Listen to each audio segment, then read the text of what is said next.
Hello, Sergio.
Sharif, you take.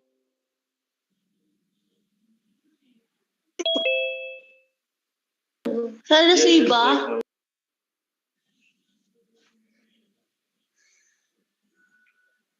Yeah, it's like cheap with night. Maybe bigger. Yeah, no. Yeah. You go with it or not? Louis, because if not, I will give the food now to the parents. They will say, if you're not going to eat it, I will give now the food to the dogs.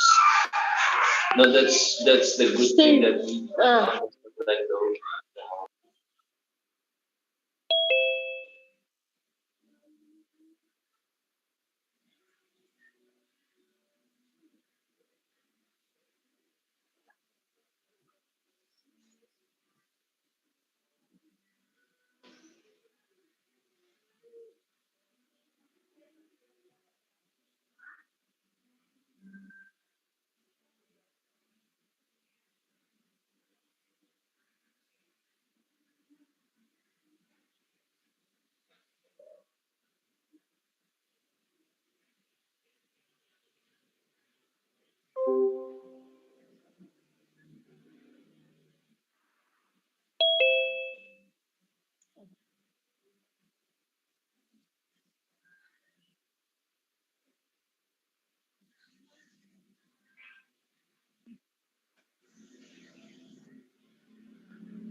Assalamualaikum warahmatullahi wabarakatuh, and good morning everyone.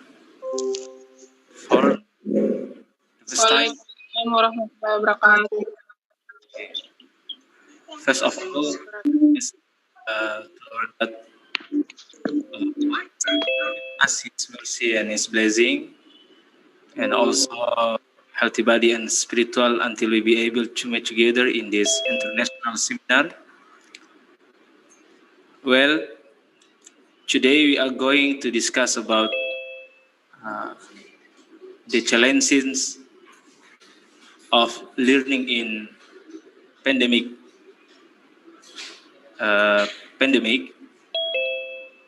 And also we should know about what should be innovation, especially for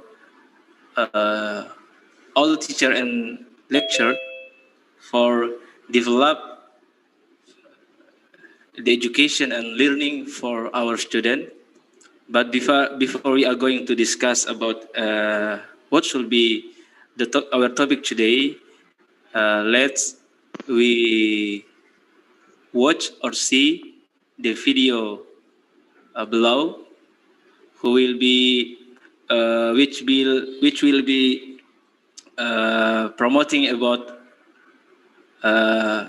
both of institution. I mean here, University Muhammadiyah Buton, and also University San Antonio, Philippines. So for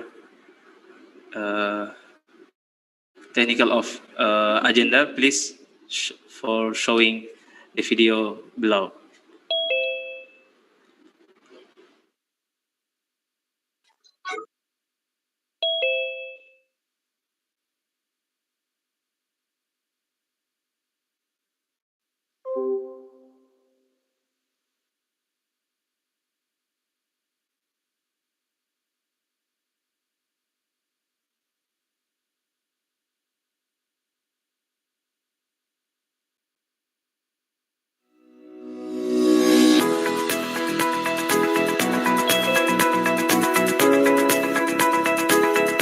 University of Muhammadiyah Buton, or Buton, is the business charity of the largest Islamic organization in Indonesia, founded by Kiai Haji Ahmad Dahlan Muhammadiyah.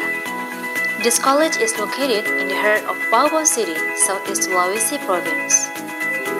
This city is known as the owner of the largest castle in the world. On the other hand, Babo City also has a strategic location as a connecting city in the western and eastern regions of Indonesia, so the service and trade sector continue to grow in line with the city's development. Babo City has variety of other potential, ranging from estate crops, beautiful beaches, stunning natural and cultural tourism objects, and various Islamic historical relics of the Buton Sultanate.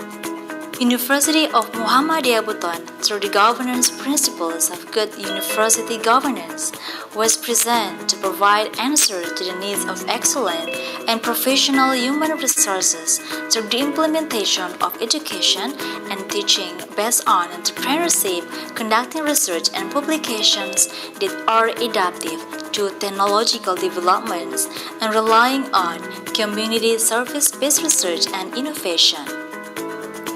The character of the students through the inculcation of the values of Al-Islam and Kemuhammadiyahan, supported by the development of global competitiveness, becomes the strategic vision of University of Muhammadiyah Buton. Public trust to University of Muhammadiyah Buton proved by the increasing number of students from year to year, which in 2019, University of Muhammadiyah Buton received more than 1,627 new students and is placed on the second position of Southeast Sulawesi in obtaining the number of new students. Universitas Muhammadiyah Buton memiliki visi menjadi universitas yang profesional, unggul dan islami yang memiliki daya saing secara global. Visi ini akan dapat dicapai melalui penyelenggaraan tata kelola perguruan tinggi yang islami dengan prinsip good university governance. penyelenggaraan pendidikan dan pengajaran secara profesional yang berjiwa entrepreneurship, penyelenggaraan penelitian dan publikasi yang berkontribusi terhadap perkembangan ilmu pengetahuan, teknologi, dan seni, penyelenggaraan pengabdian pada masyarakat berbasis riset dan inovasi, penyelenggaraan pembinaan sivitas akademika berdasarkan nilai al-Islam dan kemuhammadiyahan, penyelenggaraan kerjasama dengan perguruan tinggi, pemerintah, dan lembaga lainnya pada tingkat nasional, regional, dan internasional. In the field of University of Muhammadiyah Buton education, it continues to improve academic and non-academic services to its academic community, increasing the capacity and competence of lecturers, continues to be a concern of University of Muhammadiyah Buton, because carry out various activities ranging from lecturer further study support, seminars, workshops, and lecturer internship programs.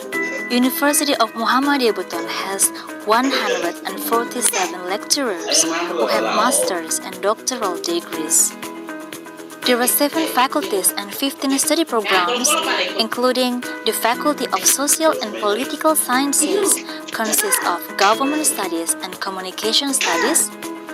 Faculty of Teacher Training and Education consists Elementary School Teacher Education, Guidance and Counseling, Indonesian Language and Literature Education, Biology Education, Early Childhood Teacher Education. Faculty of Economics consists of Accounting and Management Study Programs. Faculty of Islamic Religion consists of Islamic Education and Awal Asasiyah Study Program. Faculty of Engineering consists of Civil Engineering Study Program. Faculty of Agriculture consists of Agribusiness and Aquatic Resources Management Study Program. Faculty of Law consists of Law Study Programs.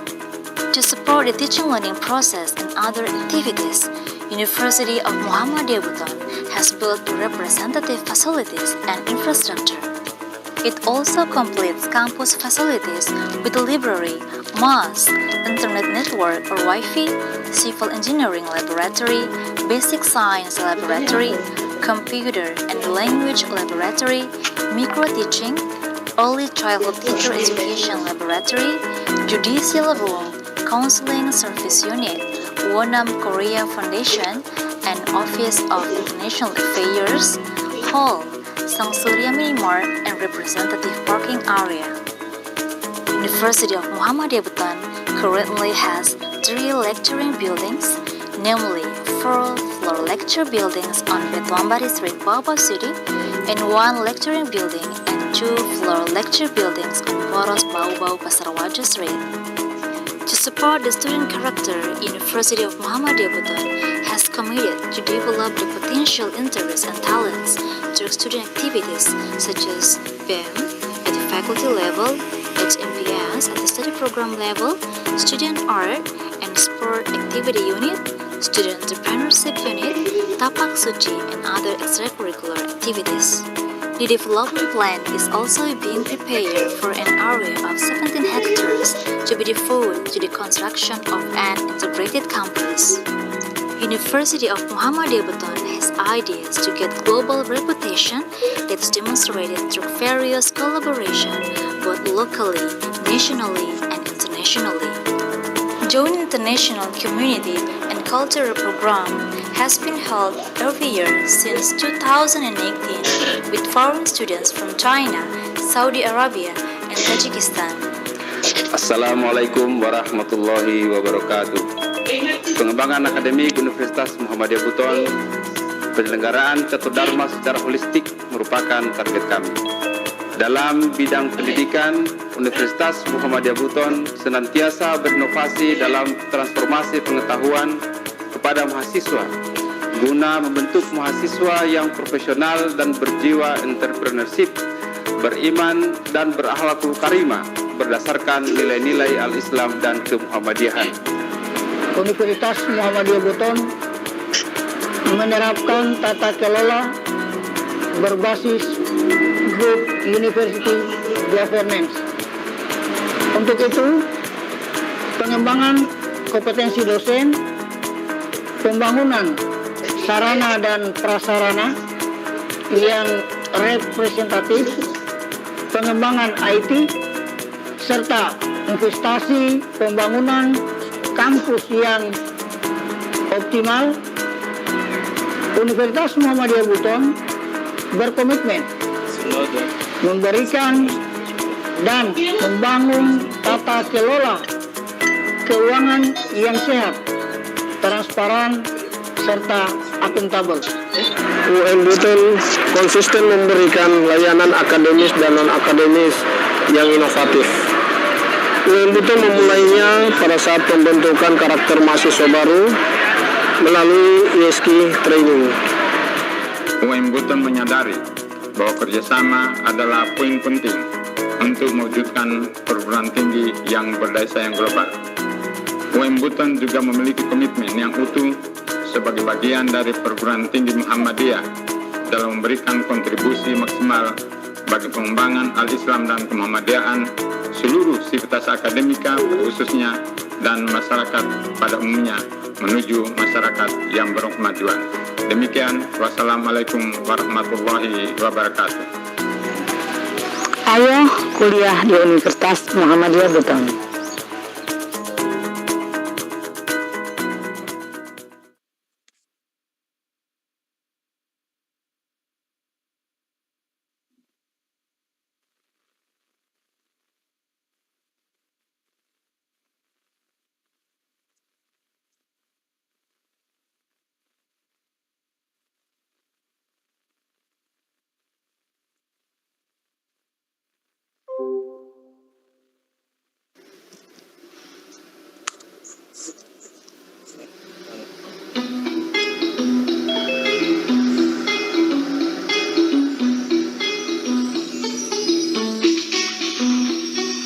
Welcome to the University of St. Anthony, Irigas City, Philippines, an institution where quality education is a tradition. The university was founded in 1947 by a medical practitioner, Dr. Santiago G. Ortega Sr. As you enter the university gate, the founder's monument is readily seen. Adjacent to the monument is the university chapel, where we usually start our day for God's blessing. This is the administration building, which houses several offices, including the President's Office, Registrar's Office, Accounting, University Research Center, Community Extension Services, Human Resources and Development Office, and the Guidance Center. This is the St. Anthony Padua Hall, which houses the high school department. In this hall is the Biology and Chemistry Laboratory. Beside the high school building is the covered walk that leads to almost all buildings, including the Doña Felisa Ortega Hall, which houses the Montessori Grade School Department, where the clinic is found. Beside the Montessori Grade School is the Graduate School, which houses several offices, including the Vice President for Academic Affairs, Graduate School Library, Graduate School Accreditation Room, Graduate School Defense Room, Faculty Room, Graduate School Classroom. Juxtaposed to the Graduate School is the Mini Hotel, the training laboratory for hotel and restaurant management students. Behind this building is the University Dormitory. 3 buildings are slated for Dean's offices, laboratory, and classrooms. The forum or auditorium, sports, and educational facilities are strategically located in the campus. Offered at USAC are the following: Montessori Grade School, Junior High School, Senior High School, Night High School.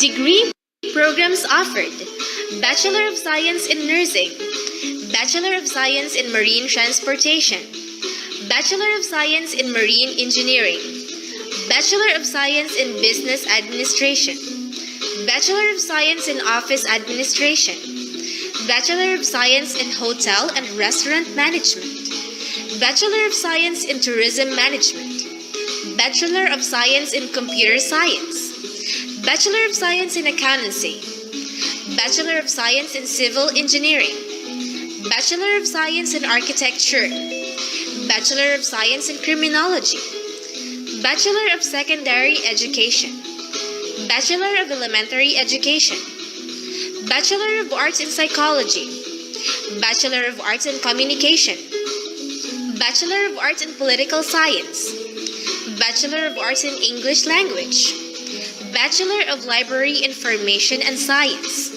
Diploma Course in Midwifery. Graduate School offers Doctor of Philosophy in Education, Master of Arts in Education, major in English, Guidance and Counseling, Science, Special Education, Physical Education and Mathematics, Master of Arts in Nursing, Masters in Business Administration, Masters of Science in Criminology. At USENT, students are provided the opportunity to develop their potentials for moral, social, spiritual, cultural, and productive lives in a democratic society that recognizes the dignity of individual. Truly, USENT is your next step towards a brighter future.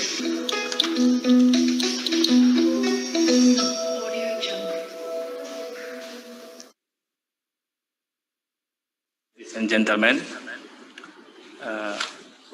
I think the video is below is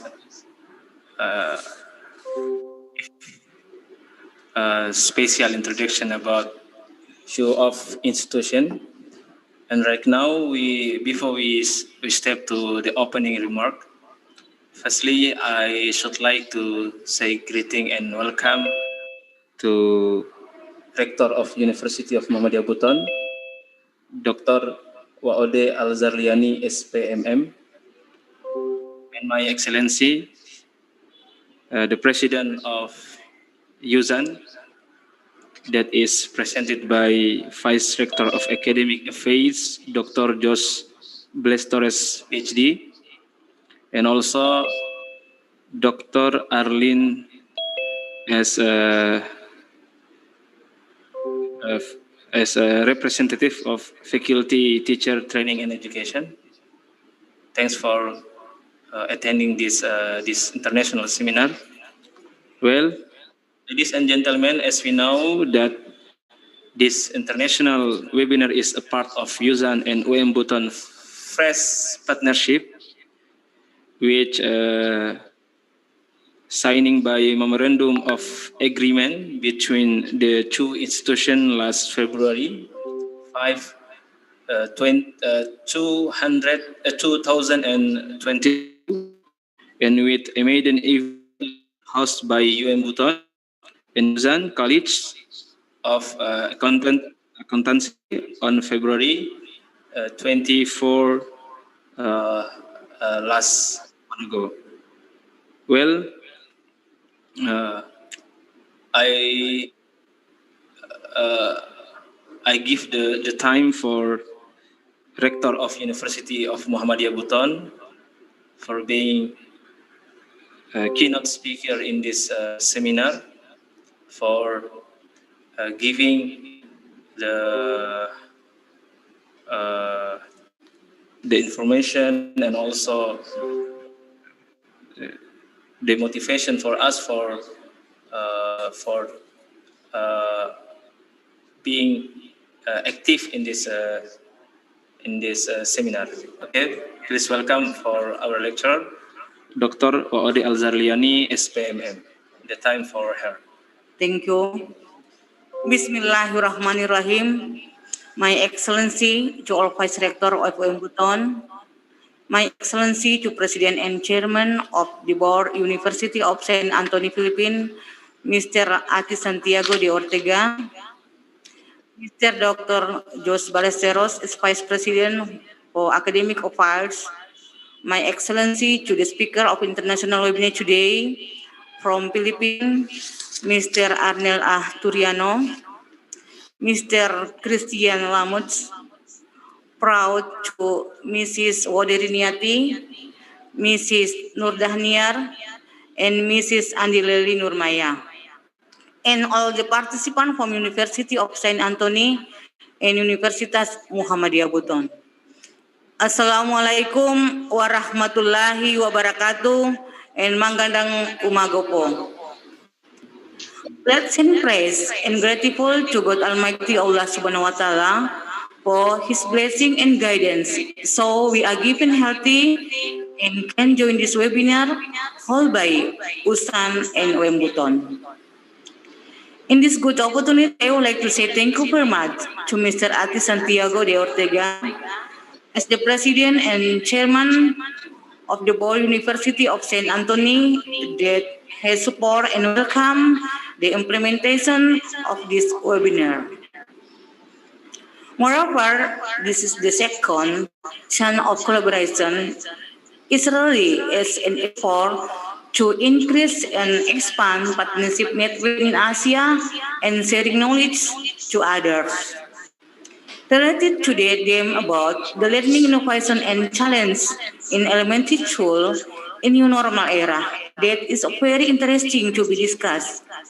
Right now, after the pandemic of COVID-19, it has been given chance to the school to teach the student directly. But the session, of course, different in every region, depend on the situation and readiness of the school site. Ladies and gentlemen, the important thing is the teachers should know the best way to improve the student spirit and motivation in learning and the involvement of parents in accompanying their children. Learning innovation is an effort to update the various components needed in the delivery of subject matter in the form of knowledge from educator to student with the aim of improving the quality of education. Ladies and gentlemen, all participants webinar, learning innovation is something that is important and must be owned or done by teacher. This is because learning will be more alive and meaningful. The willingness of teacher try to find, explore and look for weird breakthrough approach, method and learning strategies is one of the support for the emergence of various new innovation. Without the support of the willingness of the teacher to always innovate in their learning will saturate students. Ladies and gentlemen, and all participants webinar today, factors that must be considered in learning innovation include teacher, student, teaching material, and environment. The strategies for implementing innovation learning are as follows. The first one, master learning theory, enrich understanding of learning method, review the material to be taught, recognize the condition of the class and the student, make observation on the previous lesson, evaluation on previous lesson, and make improvement to the previous lesson. Finally, innovation becomes something that must be tried to be done. Ladies and gentlemen, come together to open international webinar today with your Bismillahirrahmanirrahim. I declare that it is officially open. Thank you to all participants. Hope this activity is useful and is a very amazing opportunity to getting knowledge. Before men inspire others, let's try to fill our time with useful things for our success. Once again, salamat po. Nasrun minallah wa batun garib, wa ba'siril mu'minin, wassalamualaikum warahmatullahi wabarakatuh. Assalamualaikum. Thanks for Rector of University of Muhammadiyah Buton for giving her keynote speaker. And secondly, I invite the President University San Antonio that is in this opportunity represented by Vice Rector of Academic Affairs. Please welcome Dr. Jose B. Ballesteros, PhD. The time for him. Thank you very much, Universitas Muhammadiyah Buton. Director of Universitas Muhammadiyah Buton, Dr. Waudi Al-Sarliani, SP, MM, the President and Chairman of the Board of the University of St. Anthony, Attorney Santiago D. Ortega Jr., my colleagues who are with us, who are on board in this webinar, the faculty members of University of St. Anthony and Universitas Muhammadiyah Buton, the students, and to all of you who are on board and those watching us via Facebook and YouTube, good morning to everyone. Salamat pagi. Let's have a virtual clap. Thank you very much. Clap for all the partnership of USANT and UMB. Our partnership started 2 months ago, or a couple of months ago, and that partnership brought us to 2 highlights, to 2 milestones. And that is, number 1 is holding a webinar in accountancy, or on accountability.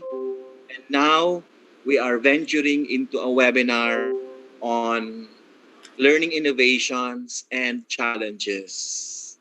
March 15 in the Philippines last year, March 2020, was like martial law, because you see a lot of military personnel, checkpoints because of the declaration of the enhanced community quarantine that prevented all of us from moving freely, and even prevented schools from continuing the learning and teaching process.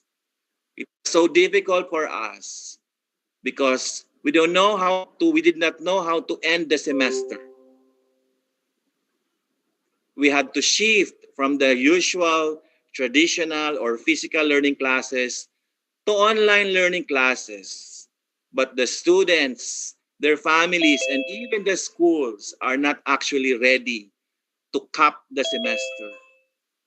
As administrators, we also found it very hard to start the semester, school year 2021-2022. However, because of strong determination and future thinking, university as well as other universities in the Philippines were able to start online distance learning just so that we can continue learning even in the midst of pandemic. It was difficult. Schools had to invest. Schools had to innovate. And among these innovations are the use of a learning management system. Our school uses a learning management system so that we can facilitate, track, administer, document, report, and innovate all our delivery, all the educational, instructional deliveries. We also have to invest on technology infrastructure, and that includes having a Wi-Fi, a campus-wide Wi-Fi. And that is the reason why we are now able to engage with you. Okay, before, having a virtual conference was something that is unimaginable. But this time, it's like, at the tip, it's like easy for everyone because of these virtual learning platforms. And that is because of the pandemic. Had it not been for the pandemic, I should say, I think we will still be the usual way. We will still be delivering the instruction, the traditional way.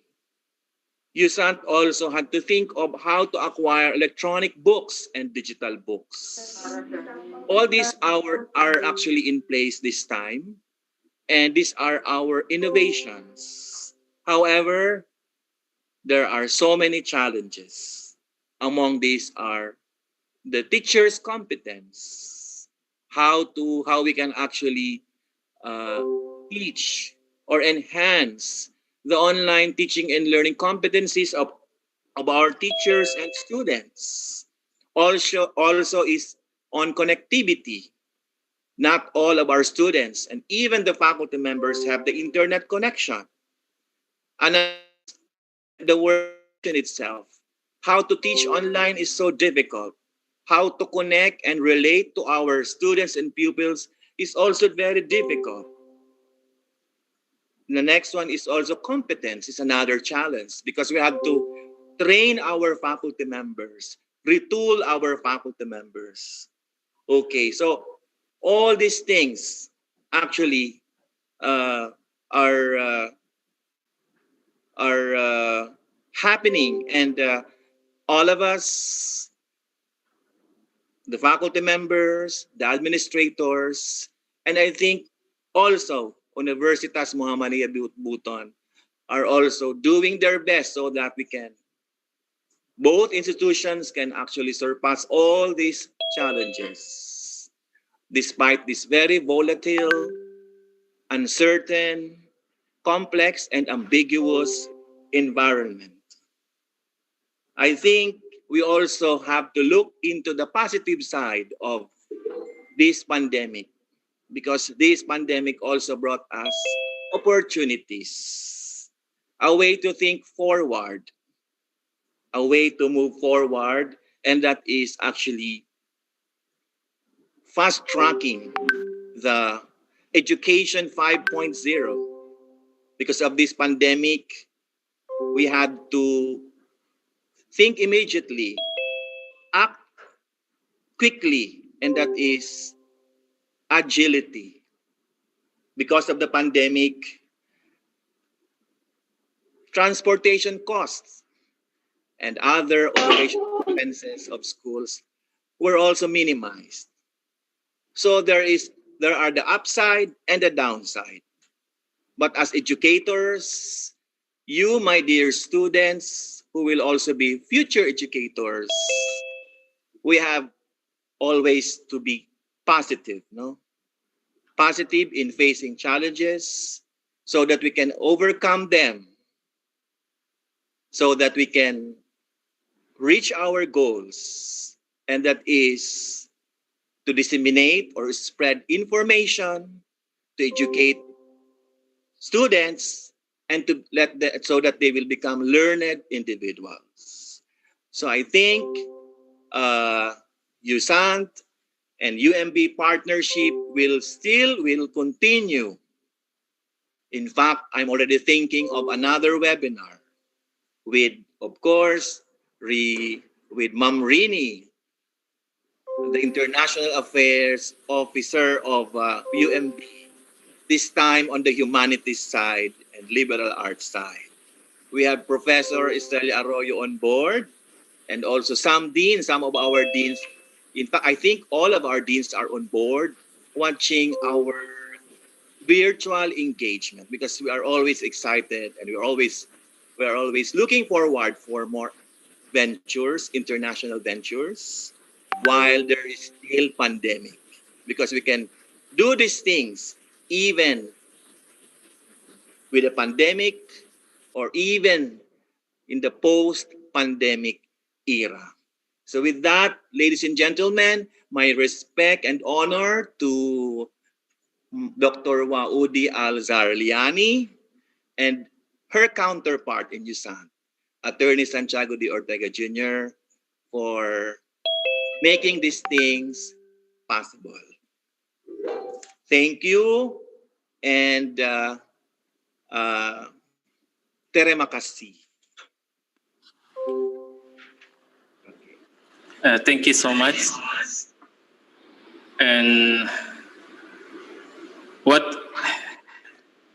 has been explained by Dr. Jose Balester, PhD, just now, I think having similarity with what we feel from Indonesia today, especially in a pandemic era, for how to start the learning and teaching in COVID-19.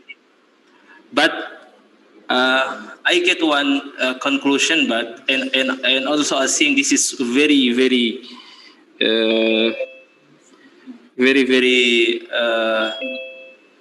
good for us. What Dr. Jose Balestrol, PhD, said just now is we not to be like the people pessimists in this era, but we have to be optimistic, and we also must to think how to be having imagine and doing something creativity and innovation in this pandemic era. Thank you for your suggestion for us. And right now, ladies and gentlemen, we have many of speaker in this opportunity. For the first speaker, I would like to invite Mrs. Waode Riniati SPD MHUM. Topic: the challenges, models, and supporting media for teaching learning process in new era. Waode Riniati SPD MHUM is a lecturer in University of Muhammadiyah Buton and work in primary teacher training and education department. For Ibu Waode Riniati SPD MHUM, the time for you. For yes. Excuse me, I must laugh now because I have another meeting. Thank you very much. Yeah. Ladies and gentlemen, and all participants in this seminar, Ibu Rector said to us that she has another meeting today, so it's okay for us to continue our seminar. Well, in the first for the first speaker, will present her topic. Please welcome to Ibu Waode Riniati SPD MHUM by the topic: the challenges, models, and supporting media for teaching learning process in new normal. The time for you.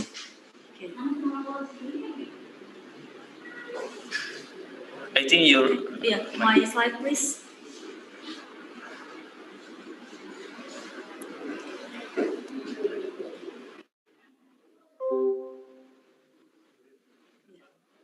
Uh, 7 minutes, 10 minutes.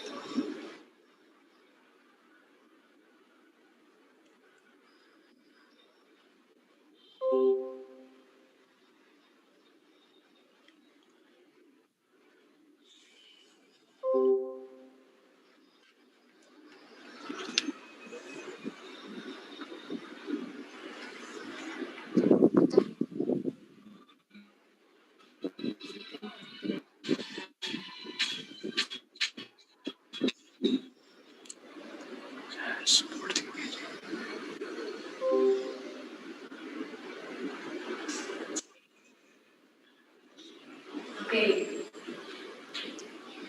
Thank you very much for the chance, Yes. Mr. Yeah, thank you. Thank you. Yeah, for opening. Yes.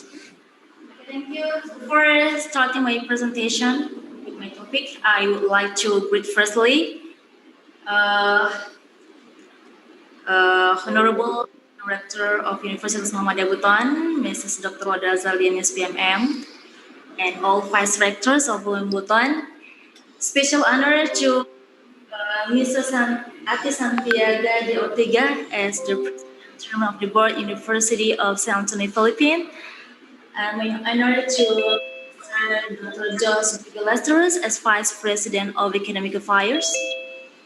And then my honor to Mrs. Dr. Allen as the Dean of Primary Education Department. Yes. And then all the speakers, but from Buton and Ulsan. And then special for all the participants who can join this webinar this morning. Okay, yes, I would like to say, magandang umaga po to everyone. Selamat.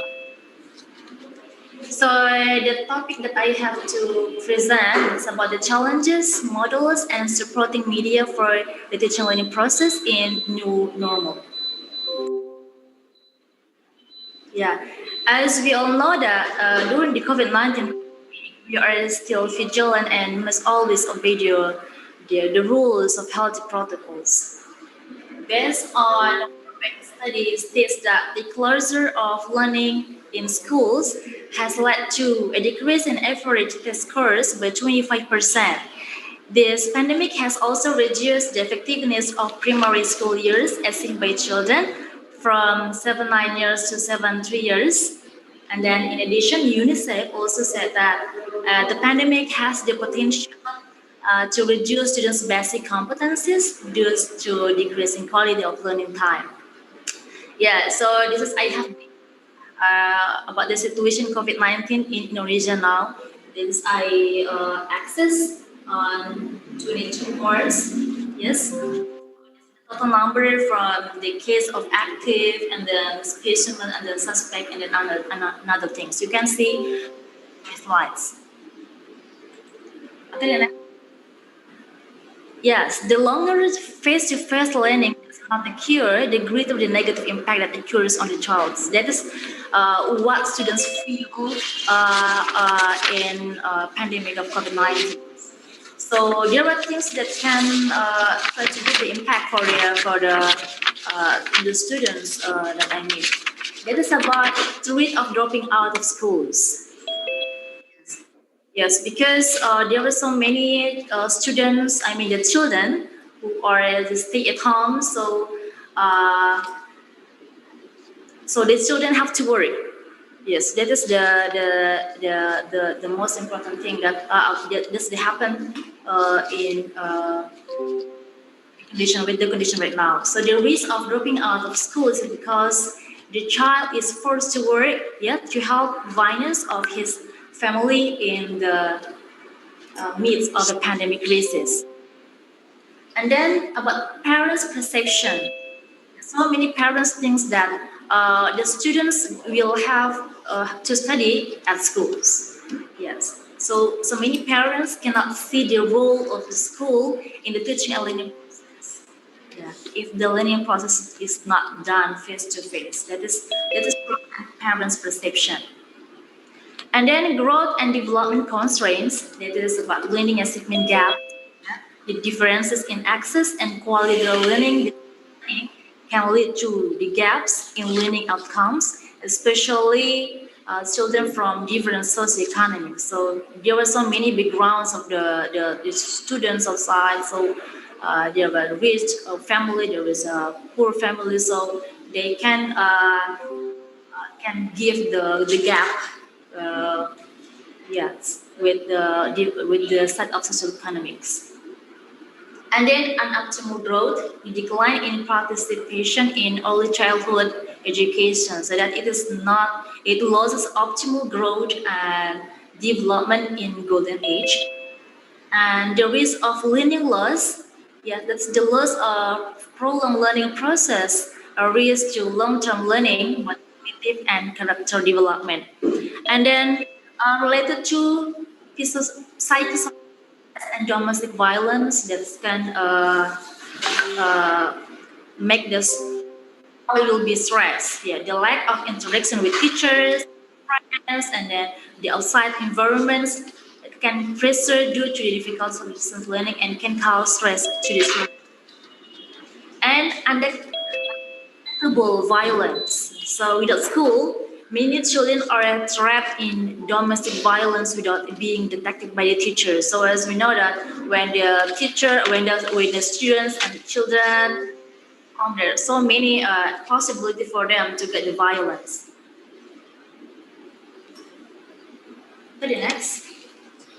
Yeah, so this is the Minister of Education and Culture, Mr. Nadiem Makarim, emphasized that actually since the beginning of 21 and 20 and 21, limited face-to-face learning has been allowed.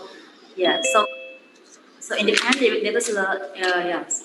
And then the government to the possibility of face-to-face learning, starting January 2021, while still implementing strict healthy protocols. So this policy was taken based on the results of the evaluation during the implementation of the distance learning policy during the COVID-19 pandemic. Good. Now we move to the next slide.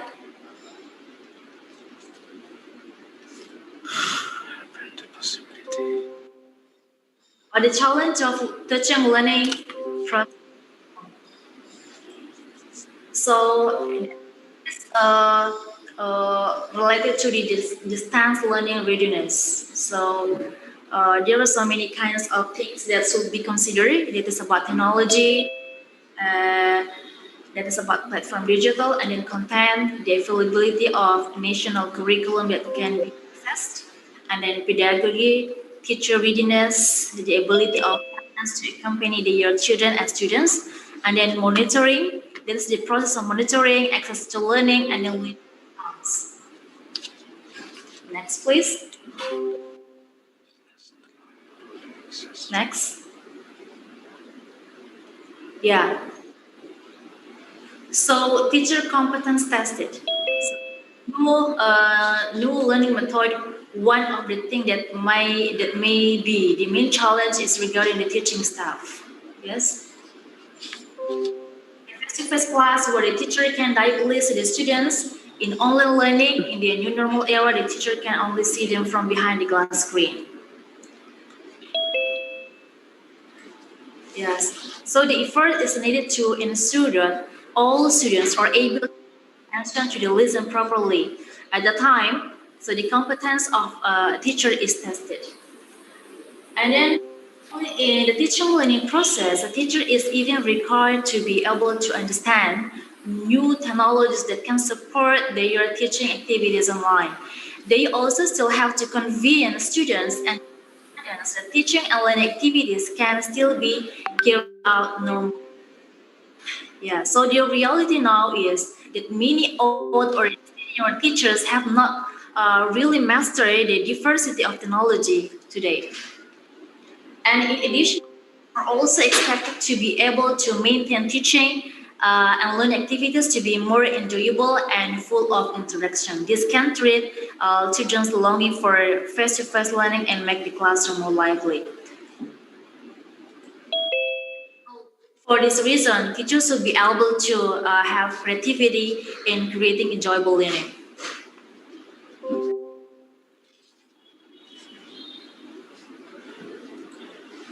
The next, please. So that's the picture of the students. Yeah. Educational institution must be able to ensure the safety and comfort of students in the teaching and learning process. So the using of platform or digital media for video conference or even text-based application is the favorite choice for many education institutions. Yeah, so it is proven that in some schools, the teachers give assignments in the form of video related to their subjects, and sometimes the students search for assignments on the internet. But the questions will be appear. Does the sophistication guarantee the safety and comfort of the students during the teaching learning process? Yes, because we know that hackers right now, so the safety of our data, we have to try to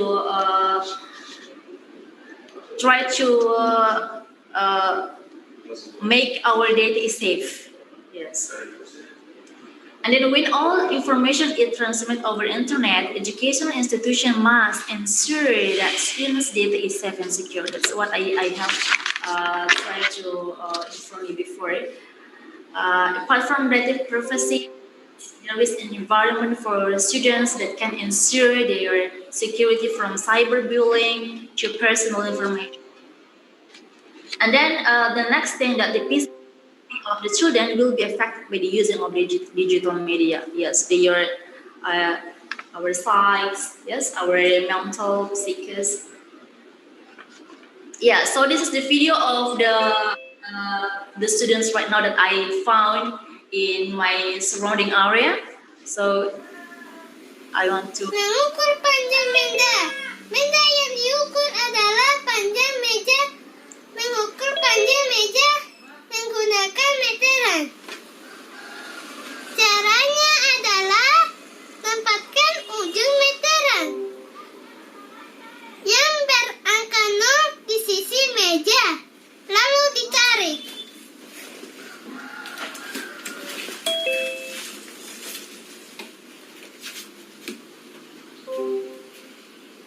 Meteran sesuai dengan panjang meja.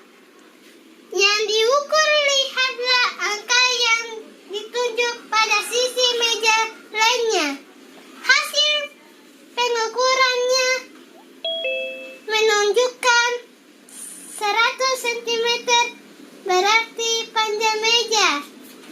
Yang diukur sama dengan 1 meter. Jadi panjang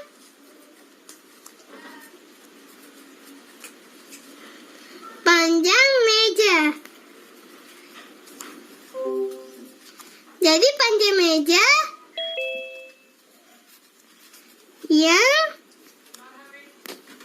yang sudah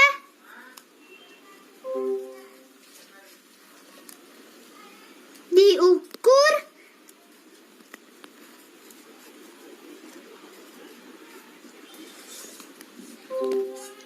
adalah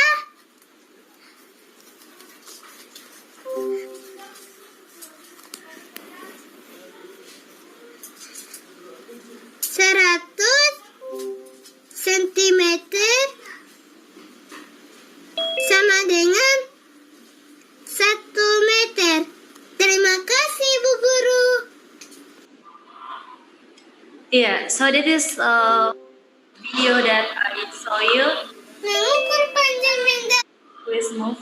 Yeah, so that's a video from one of the students with the condition right now. So they have assignment given by their teacher, and then they make a video and after and try to send it again to their teacher.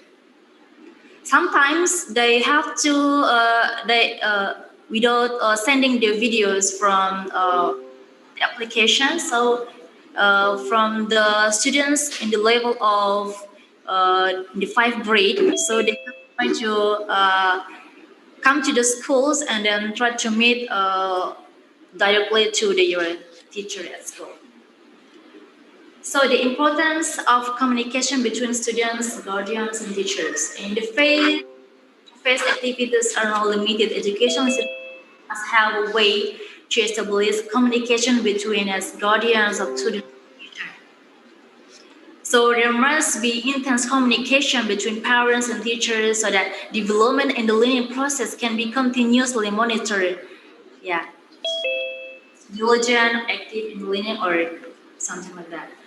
So in the new normal era, parents spend more of their time with and accompany them when studying online. For this reason, education institution must be able to pay more attention to the guardians of the students, provide information about the development of students to parents.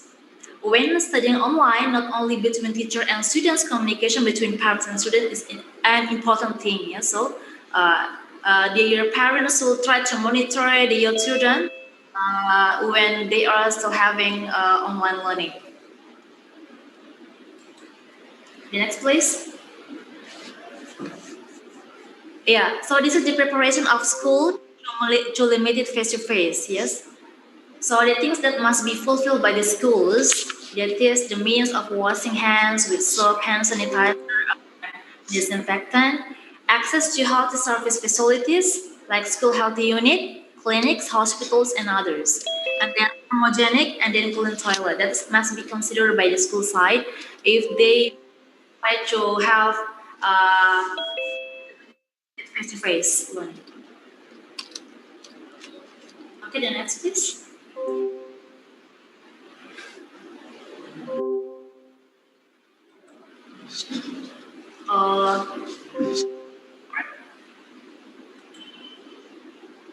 Sebelumnya Ferdi, coba. Yeah, so I would like to give you the definition of school healthy business because school healthy unit, yes, right. Because it's so important for the school side to prepare this. So this is as an effort to foster and develop healthy living habits that are carried out in an integrated manner through programs and healthy services in schools. The next, please. Yeah. So the maximum number of students in the class, there should be not as usual because they maintain a minimum distance of 5.5 meters in middle school students. Yeah, this is the source from Ministry of Education. So the class is a maximum of 18 students only. For the early childhood education programs and extraordinary schools, that's a maximum of 5 students in one class.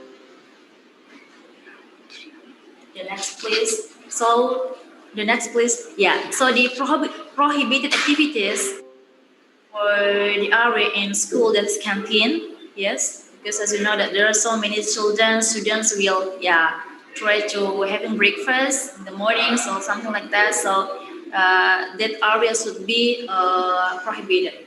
And then sports or extracurricular activities other than teaching and learning. And then parents watching students school, taking bits outside of class. Okay, the next, please.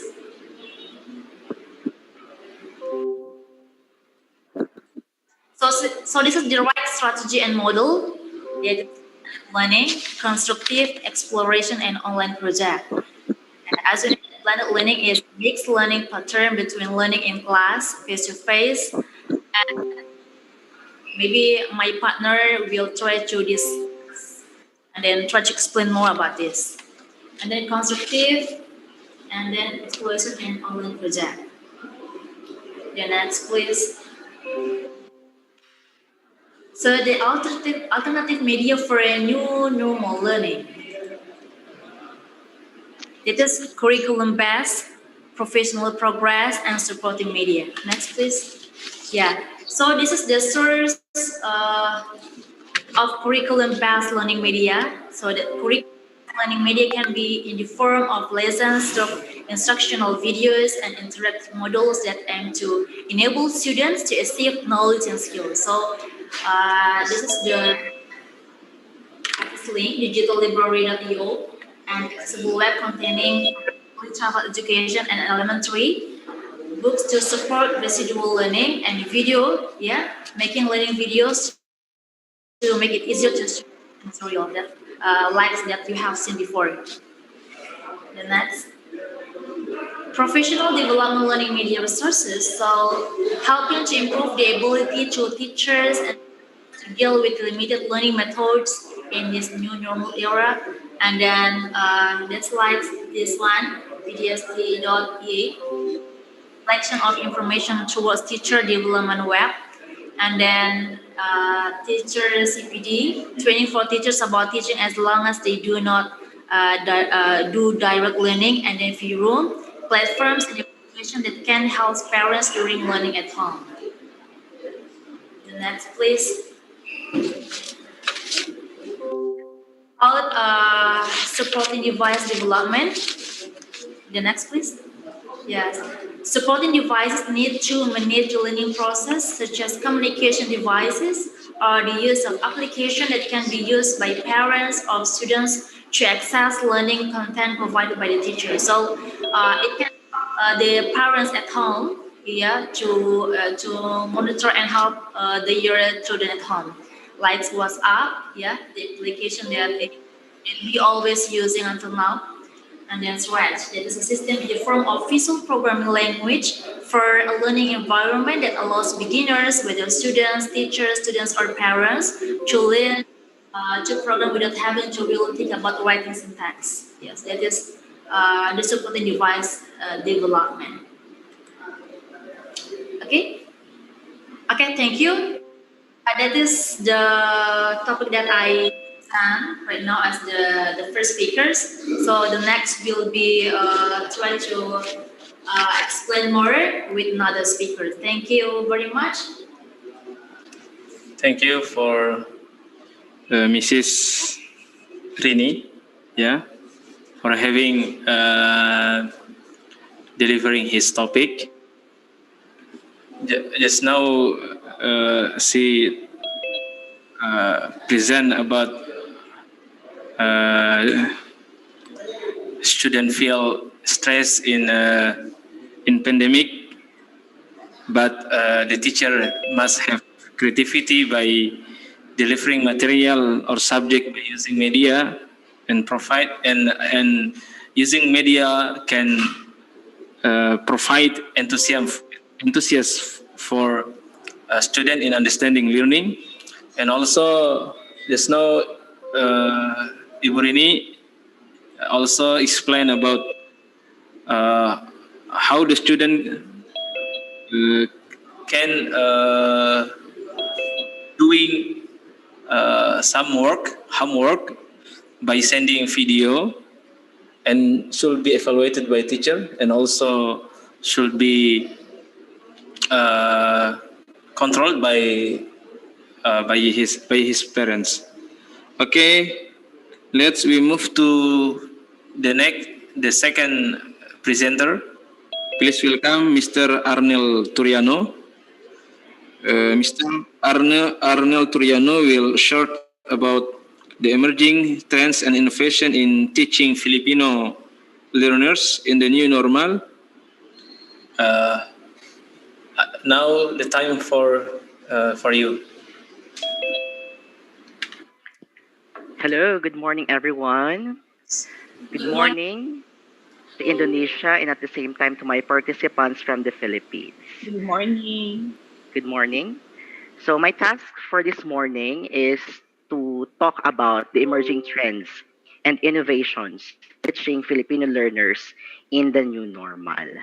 And upon hearing this topic, I was so excited because this is a perfect avenue for me to share what I know, enable for us to help one another, provides to provide quality education to our learners, especially even in this time of pandemic. So before, we were used to the face-to-face mode of instruction. And we all know that that was the best way so our learner can be able to learn from us more. Not only because we teach them the knowledge, but also the value of collaboration, interaction, and communication that builds good relationship and rapport with our teachers, classmates, and friends. However, due to this pandemic, many schools have shifted their modality from face to face into a distance learning.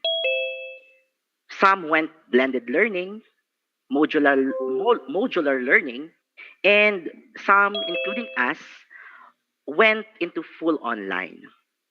But the question is, can we still be great teachers who can provide the learning that our pupils deserve? Well, that question will be answered today. Now, I would like to make this presentation as interactive as possible. And I can only do that, of course, with your full cooperation and participation. So to begin with my presentation, I would like you to please search Nearpod in your device. Okay, I would like to recommend if you have with you additional device or extra device, a cell phone probably, or an iPad with you, kindly search for Nearpod. That's nearpod.com.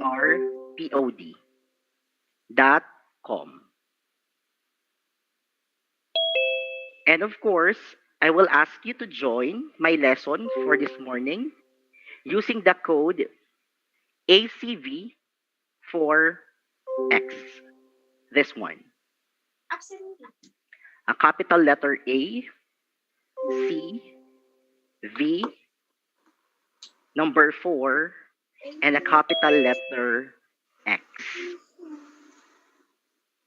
And in there, kindly put your name to join the activity. All right?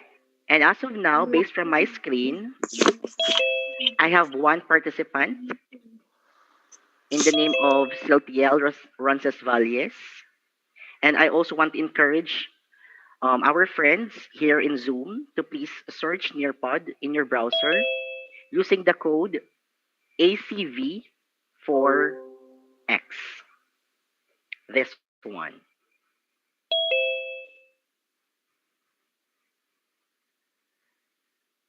Here's the website, nearpod.com, and please click join a lesson. And please input the code ACV4X. And in there, you will be asked with your name for the participation. All right, so I am seeing now multiple names from my participants. I have Inyona Arnella, Faith Oida, Jace Bermejo, Ma'am Joy Bolivar, Teacher Kat, Micah, and so on. All right. So for those who are not yet in, there's still time. So from your screen for this morning, you can see that there are words such as brainstorming tools, collaboration tools, communication tools, and the like. Now, what I want you to do is click the word, okay? And choose among the definitions which you think is best suited for the word that you click first. So, for example, you click for communication tool. So, what do you think is the definition for communication tool? All right? So, basically, there are 5 choices, 5 words, and 5 definitions. So, I'm expecting for at least 5 tries. All right? But if you have multiple tries, it's okay, as long as you get the perfect answer for each word and the perfect definition for them. Maybe I will be giving you at least a minute to do that.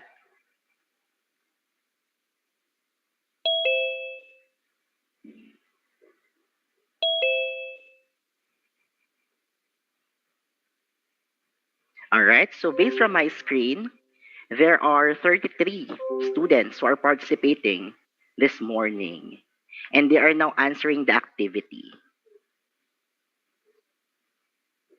All right, thank you so much for your participation.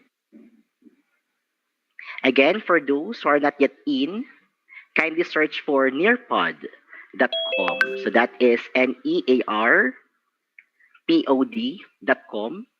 And then join my lesson using the code capital letter A, C, V, number 4, and X.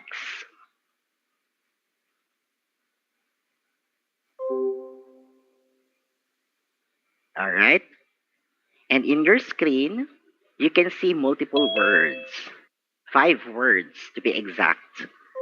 Click the word and please choose among the choices which do you think the best definition for that particular word that you have clicked.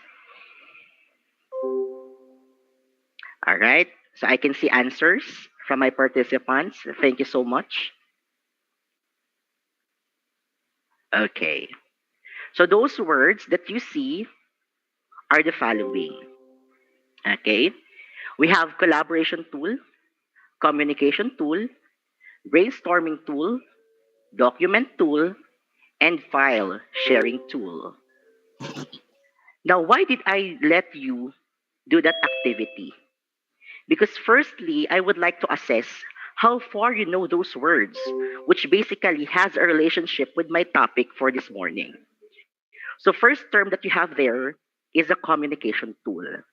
So these tools enables us for real-time text, audio, and video communication in a same time, different place mode.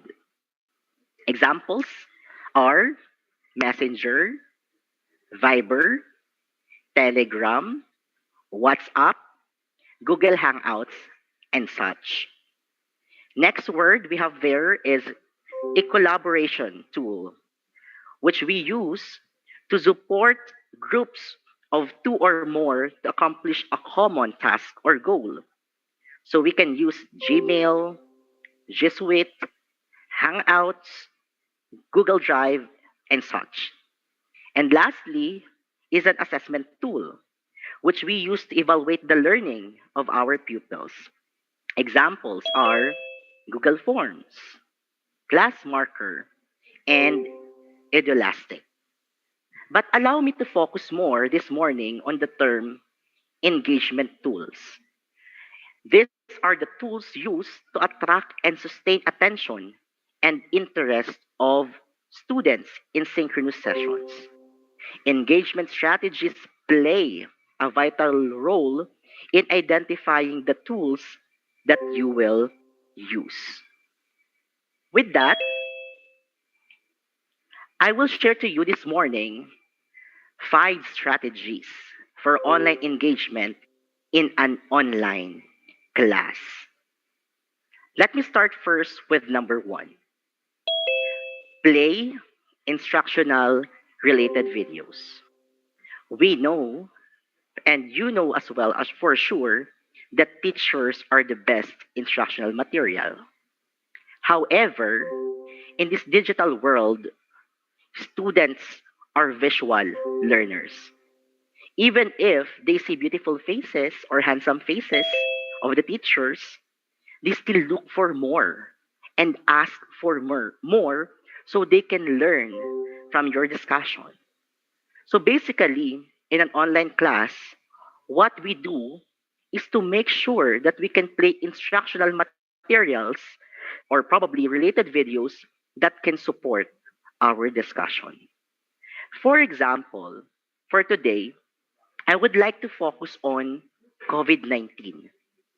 We all know that this is one of the most common terms that we know because this hinders us from learning. However, since we are innovative teachers,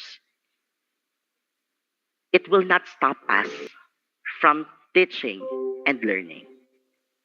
So what I have here is a video to discuss about what COVID-19 is.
All right. So based from the video, we know for sure that our learners can be able to learn. How? Because based from there, they can now understand that COVID-19 can be transmitted from one person to another if, for example, you have COVID and then unfortunately you were able to have a contact, close contact with someone who do not have. So what are the possible things or probably the minimum requirements that we should do to avoid the transmission of COVID-19? So based from the video, one thing that is possible is to wash your hands regularly. And of course, practice physical distancing. And that is with the use of related video. The second strategy for online teaching is to provide in presentation participation. What do I mean by that? Of course, I know for sure that in traditional face to face learning, it is very hard for us to encourage our students to participate. Sometimes they are shy, sometimes they tend to talk with their seatmates. What more that we are now in an online class? So, what should we do? Why not ask them a question and allow them to collaborate or to participate? So, for those who are with me in Nearpod, I have a question for you. How are you feeling today? Can I know your emotion? Are you happy? Sad? Are you blessed? Are you stressed? Okay? I would like to solicit answers from you. And what I want you to do is to give me your answers through Nearpod. All right? And now I can see multiple answers from our participants. I have answer from Megan. She said that she's blessed. Okay? And as a teacher, I want to let her feel that I care for him. So what should I do? Or what can I do? There are heart buttons in there, in your screen. As a teacher and as a classmate, you can actually click them. Okay? And it will give them the feeling that you care for them. All right? So based from those answers, they are blessed, they are motivated and happy, thankful, happy and blessed. Okay, there are those who are right, blessed and thankful, and at the same time, one answer from Celtiel, feeling good, like I should went and took a walk around the neighborhood. Wow, Thiel. And we have also answer from Kathleen Mora, hopeful. Ma'am Angeline Embestro, blessed. All right. And I am happy that you are feeling good for this morning. All right. So I will put a heart on your answers. Okay. So that's one strategy actually that we can do. That's inside the Nearpod. All right. So what else? Now, based on your answers, I want to know the extent of your happiness. So from your screen in Nearpod, I would like you to share with me how do you rate your happiness today? 5 being the highest and 1 being the lowest. Let me see. All right. Oh, there are answers with letter A. Uh-huh. Ayan, 5. Okay. All right. And again, for those who are not yet in Nearpod, I would like to encourage you so you can have our interactive participation for this morning. Sir, meron lang daw pong maximum. Ah, really? So there's a maximum. Sabi po doon sa chat sa Zoom po. All right. So at least for those who are in the Nearpod, this is how you see or play the Nearpod. Okay, so I'm using the free version actually. So I'm sorry for those who are not yet in Nearpod. So basically, what you can do for this morning is to at least watch our presentation in Zoom and look how it works. So what you can see in your screen is the interface for the teacher. All right. So sorry if others were not able to participate this morning due to the limitations. All right. Okay. So there are answers. Well, most of you, majority, answered 5 and 4. All right. And I'm happy that you are happy amidst the pandemic. Okay. What else can we do? Okay. So I have here an interactive simulations. Who are you or who among you here teaches addition or teaches mathematics particularly? Okay, so in Nearpod, there is a possible way on how you can teach addition in simplest way possible. So from my screen to my friends in Zoom, there are boxes, okay, for our computation.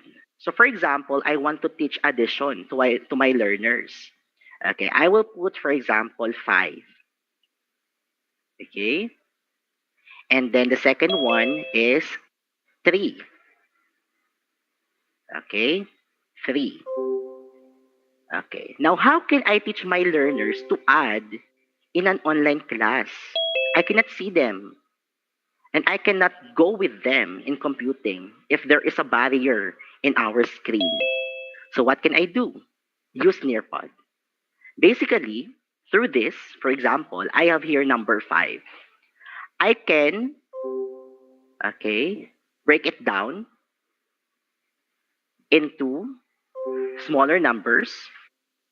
Okay, so the first number is 5. 1, 2, 3, 4, 5. The second digit is 3. Okay, let's break it down. 1, 2, 3. Okay, so we can teach them one by one. Okay po. Let's put the first digit into another. Okay, it becomes 2. It becomes 3. It becomes 4. And it becomes 5. I will add another digit 3. It becomes 6, 7, and 8. All right. So we can teach the learners that 5 plus 3 is equal to 8. All right. And you can actually edit those numbers so you can give more, okay po, more numbers to be solved. Okay, 2, for example. 2 plus 1. All right. So based from from the digits, 2 plus 1. So basically, you can break it down into smaller digit. Okay. So we have 2, 1, 2, and another digit is 1. Okay. Let's put them together. Now it becomes 2. Let's add 1, and it becomes 3. All right. So we can teach them that 2 plus 1 is equal to 3. All right. So that's another example. What if we teach science? All right. Who teaches science? Or who loves science? Okay. So what you can see in my screen is a picture of a skeletal system. Okay. So basically, you cannot bring skeleton inside the classroom. right? Or you cannot deliver skeleton to their houses for you to teach skeletal system. So what you need to do basically is you need to prepare somehow quite realistic image of a skeletal system. And in here, in my presentation, you can actually rotate it, all right? Teach them the parts, that this is the skull, all right? There are basically the bones that we have in our body, okay? So you can rotate it upside down, sideward, all right? So even if it is online, it will become more realistic. And I'm sure that our learners will enjoy while we are discussing. Because at the end of the day, our main goal is to let our learners feel fun, okay, the fun while they are learning. All right? So that another example is probably this one. Okay, when we teach science. Okay, what else? What if we want to teach them matter? All right, so we have three states of matter. We have the solid, the liquid, and the gas. All right, how do we teach them with the states of matter if we do not have materials? Okay, so you can use once again Nearpod. All right, so as what you can see from my screen, there are molecules inside the container, and that represents solid because they are compact. Okay, there is a heater or cooler at the bottom, and here is some sort of a measurement for pressure. Okay, so we can move them. For example, what happens to the molecule of a particular matter if we hit them? All right, so let's try. Let's hit. All right, and the temperature, as what you can see, is placed above this one. Okay, so basically this is 46 Kelvin. Okay, let's hit them more. Okay, so there you can see that the molecules move faster. Okay, but what if we cool them? Okay, so let's put it down. Okay, and slowly, okay, they go together once again. Right,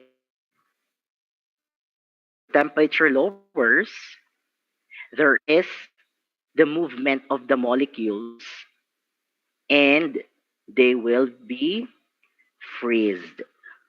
All right, and you can actually move the container downwards. Okay, so to demonstrate them, what would possibly be the result if we push us down and then keep on pushing and pushing it downwards? So basically, the molecules can be broke into pieces. All right. So that is how we can teach them science with the use of Nearpod. All right. Next, okay, is this one. Okay. Have you ever went to a tour without the need for visa or passport? In Nearpod, you can. Okay, how? For example, I want to visit Paris. All right. So based from Nearpod, okay, as what you can see in my screen, you can actually go to Paris for free.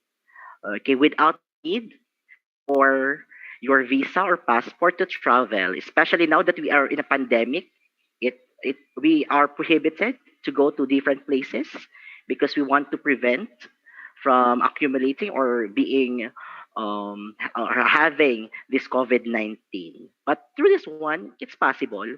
Okay, you can see 360 degrees. You can rotate. You can see, okay, where you stand. All right.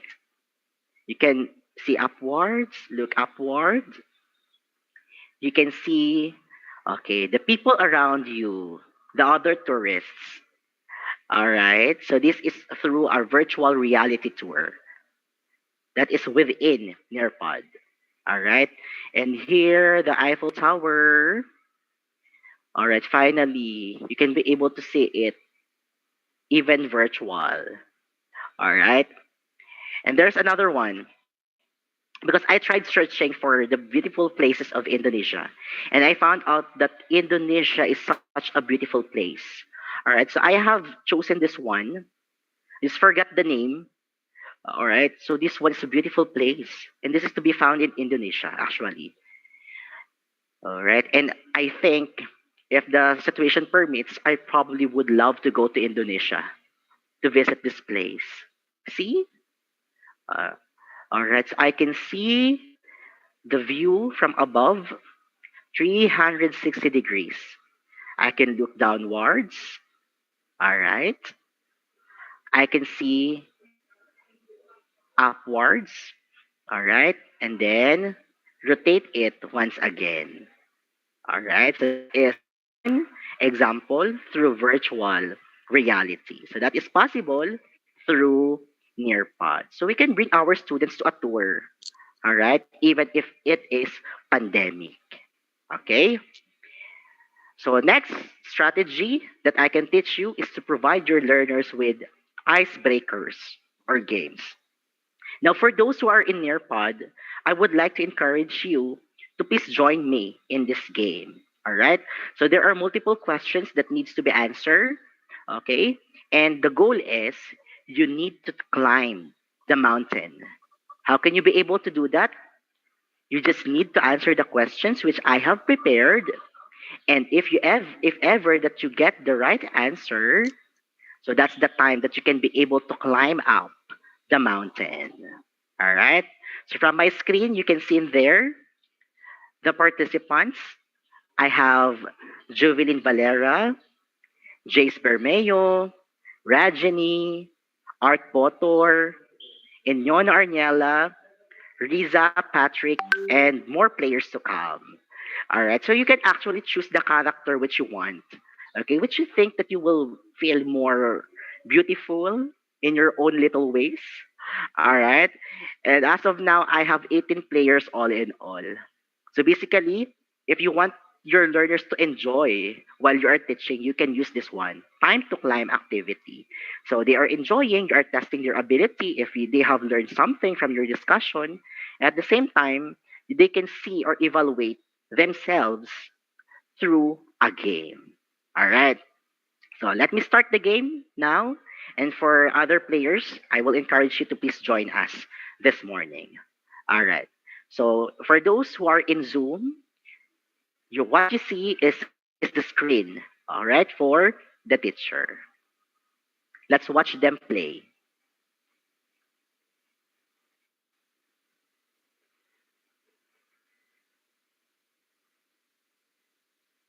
And as a teacher, you can actually monitor who among your learners rank first, second, third, so on and so forth. So let's see. So on the left side are the players. And on the right side are the movements of our players.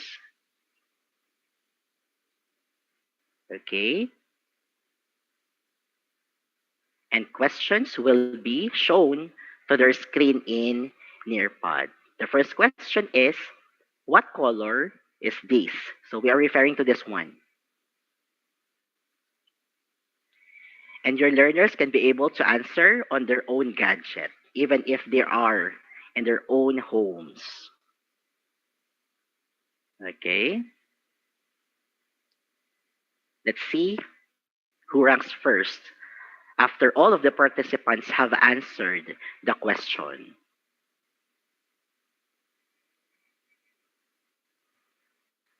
All right. Let's wait. Okay, so from time to time, you can actually browse who among your learners are now playing or inside this Nearpod.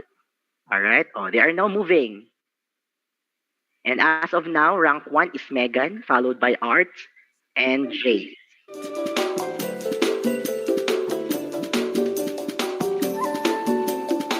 Second question.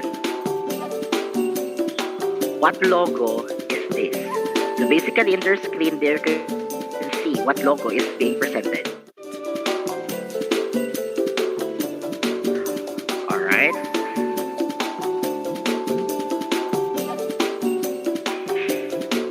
question, 1 plus 5. As of now, Megan ranks first.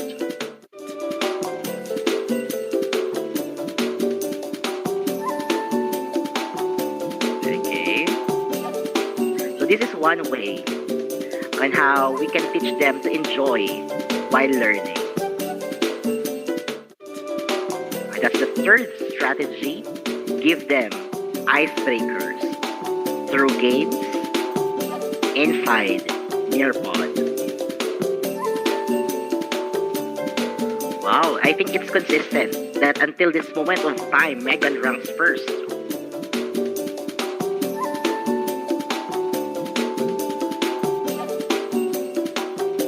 Okay, question number 5. The Indonesia and Philippines can be found in what part of Asia? Let's see who will get the right answer.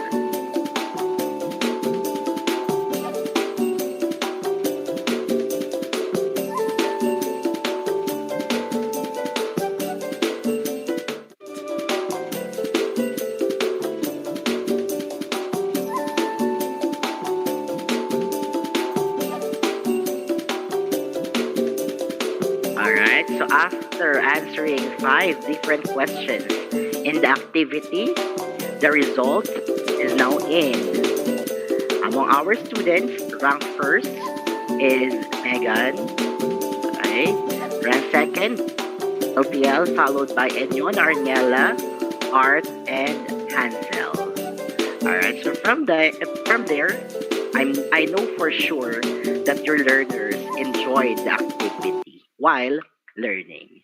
Now, strategy number 4, you can actually give them breakout activity or collaboration sessions. How is it possible? For example, I want to teach them English, okay, particularly on the topic cause and effect. So I can ask my learners to draw in their own screen their answers. So you can write, for example, it's raining, then the possible effects if it continuously rains for at least how many days. So the possible effect could be having a flood. Okay, so based from their answers, you can see from there if they understand cause and effect topic. All right. And from my screen as a teacher, you can see who among your students are now working on their activity, such as Siltiel, who is now in progress, Nina Clarice, and other students are still waiting for them to start. All right. I have here Maika Kanyeba, who is now answering. So I can now see in real time what movements she does, all right, with her activity. Okay, and I can monitor as a teacher. So this is very useful. Okay, so while discussing, we can see if students are really learning or listening from us, even if it's online. Okay, it's not only through drawings, they can actually submit pictures or texts to the activity. Okay, wow, there are answers from, who's this one? Who drew the heart? Wow, Micah. She draws a beautiful heart, then it resulted to a broken heart. What happens? Are you broken hearted, Micah? All right, so as what you can see, there are multiple answers from your students. This is very interactive. So they can learn individually or collaboratively. Okay, so very good. Megan already submitted this one. You can see if who among them already finished the activity. All right. There are still students who are in progress. Okay, so after they finish the activity, you can actually show it to your class. What you can do, share. All right. So in their screen, in their pod, they can be able to see this particular activity, which is submitted by their or one of their classmates. Okay, the cause is probably, I think I can interpret this as the COVID. Then if you have acquire this one, COVID virus, there's a possibility that you can be. Okay, so that answer came from Thea. All right, so other students are still answering. So that's another one. Okay, strategy number 4. And lastly, as one of my strategy is to gamify your class. What do we mean by gamifying? It means that you need to make your teaching fun and exciting. So how is it possible? Okay, one activity that I have here is a memory test. Okay, based from the box, our main goal is to click the image, different image, for example, and look for its partner. Okay, probably the same picture as what we see in the first one. Okay, for example, I'm looking for Indonesian flag. Where part of this boxes I first saw that Indonesian flag? I think on this part. Oh, I got it right. All right, and then the flag of the Philippines, I think on this part. Okay, and then the yellow car, I just forgot. Where did all right, the yellow car, it is over there. And then the airplane, all right, and the bridge, okay, and then this one, the book. Okay, so based from the result, I have completed the activity and I had accumulated 12 total moves, okay, to finally find the pair of those pictures. So that's one strategy, memory test. Okay, and lastly is allow play. How? Through this activity, which has different levels. For example, let's start first in level 1. I want to teach fraction, meaning I want to teach how are divided equally into different parts. Okay, I put 1/3. And among all the pictures over there, you will look which one represents 1/3. Okay, so probably I think it is 1. All right, and I will ask them to check it by their own. All right, and I find it right. Okay, I will get 2 points. Next, let's put it, this one, okay, 1/4. Okay, which among the picture do you think represents 1/4? Okay, I think this one. Let me see if I'm correct. All right, so I can move higher. Oh, and then this one, okay. What about 1/2? Okay, which among the following represents 1/2? This one. Let me check. Very good. And when you're done, so basically there are no more fractions that has the same level. Okay, let's see. This one, I'm correct. Okay, last one. This one, check. Correct. And the last one, okay, this one. And I got it right. From there, I can from Nearpod. So it's fun. Okay, so you can now move to different levels. Okay, teaching fraction, it's more fun in Pod.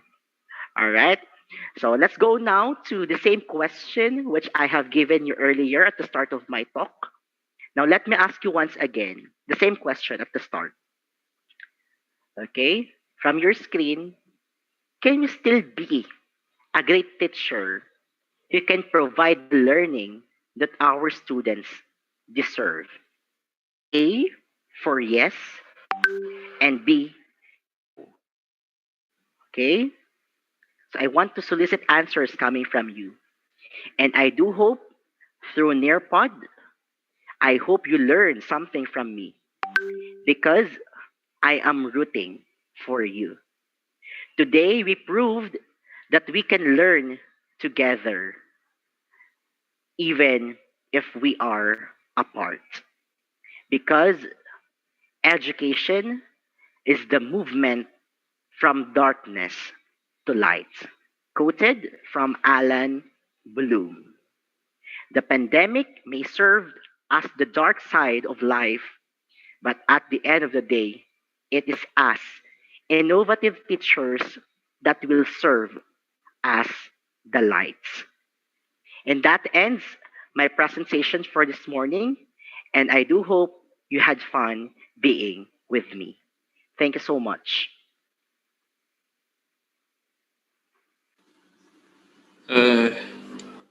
Mr. will be presented by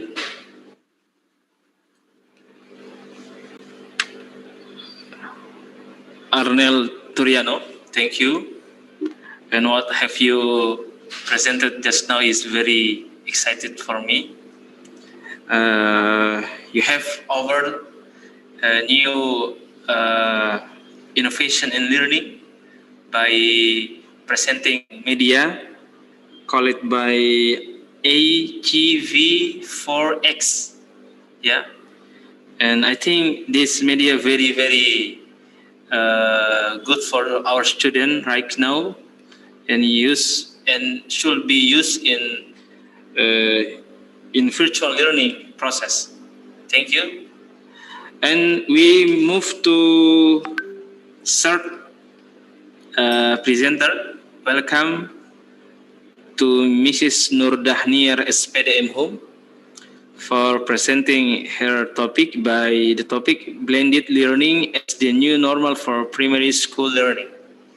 The time is only 15 to 20 minutes because we still have many speakers after this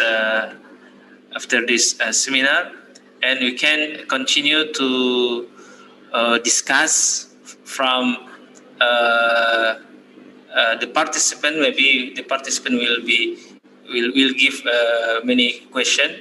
So I think for every single presenter only to be present, I give the time 15 till 20 minutes.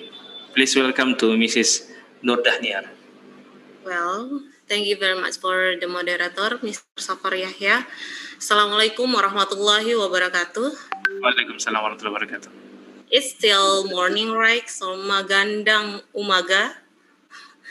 And okay, hopefully it's a good pronunciation. And thank you very much for Muhammadiyah Buton University and Busan. It's a great webinar. So my topic this opportunity is blended learning as the new normal in primary school learning. The last speaker has explained one of the kind online learning.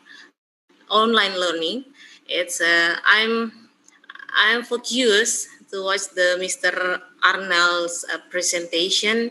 It's interesting. Thank you. And then I focus on blended learning. Okay, this opportunity I'll divide in some points. The first is definition and the reason why blended learning syntax for use blended learning models focused in primary school. I choose for blended kinds of blended learnings and implementing blended learning in primary school. Well, ladies and gentlemen, as we know, the basic definition of blended learning is a learning approach that integrated traditional face-to-face learning and distant learning using online learning uses resources and a variety of communication options that teachers and students can use. It's based on Harding and Kaczynski and Wood 2005. As you can see in the slide, there's the breakdown between brick and mortar classroom. It consists of conversation, negotiated interaction, production, collaboration, and application. And then another side is online learning. Consists of self-paced language skills, authentic content, practice and feedback, progress monitoring.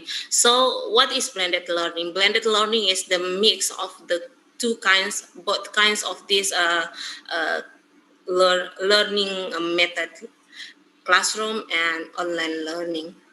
In simple terms, blended learning is the use of online and digital technique to aid and enhance traditional teaching method. It doesn't not aim to replace teachers, not to replace teachers or and mortar school. Instead, its objective is to complement them. In this case of a blended learning, around 30% to 79% of the content is delivering through digital means. Meanwhile, the rest is provided through offline means such as print textbook and classroom teaching. Okay, why blended learning? There are some kinds of the reason why blended learning can be used in primary school. The first is the use of time in class is more effective. Online teaching materials, facilitating student-centered learning, directing students to be creative, required students to learn independently or be more prepared. Teachers, 21st century skills, make parents participate. Of course, make parents participate. And sometimes we hear that parents more confused how to teach their children. So blended learning is more beneficial for students than traditional approaches to education. Some research showed that students in the world who were provided blended learning opportunities perform better than those who use the traditional face-to-face method, it means. Besides, the current generation of students feels more comfortable with blended learning. A recent study revealed that students feel they learn more effectively use this method compared to purely face-to-face and even online learning. There are some features of blended learning that make it so effective. First is personalized learning. It means with blended learning, education can be modified to suit the specific needs to every student. Teachers are provided the tools to understand the learning behaviors, interests, strengths, and weakness, and more of each student. This helps create personalized and learning paths, while teachers can provide personal supports as and when needed. The second one is higher engagement.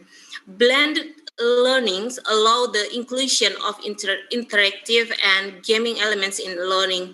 It's not secret that almost of students today would rather learn through videos and games rather than merely textbooks. Even if they are ebooks, moreover, micro-learning becomes a reality since the process of providing information in small, digestible nudges is eased.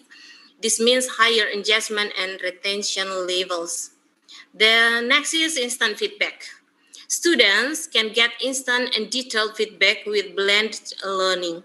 This helps not only students but also teachers. Students can analyze what they need to put in more words, while teachers can fine-tune their teaching techniques and style. With education technology solution, assessment can be customized and administered easily, providing valuable data for much more than simply grading students. And the fourth, flexible learning. With a blended approach, students can access a wide range of resources, including online videos or ebooks at any time, at any place, as long as they have a device and internet.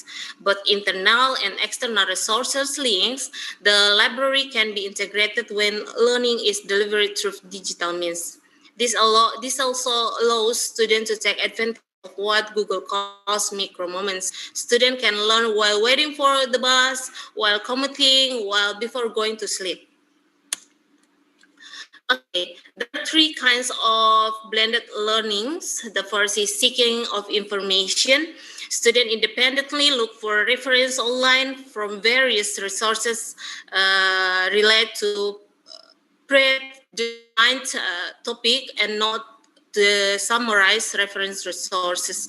And the second is acquisition of information. Students individually or in group respond to the topic uploaded by the teacher so that they are able to communicate and reinterpret them.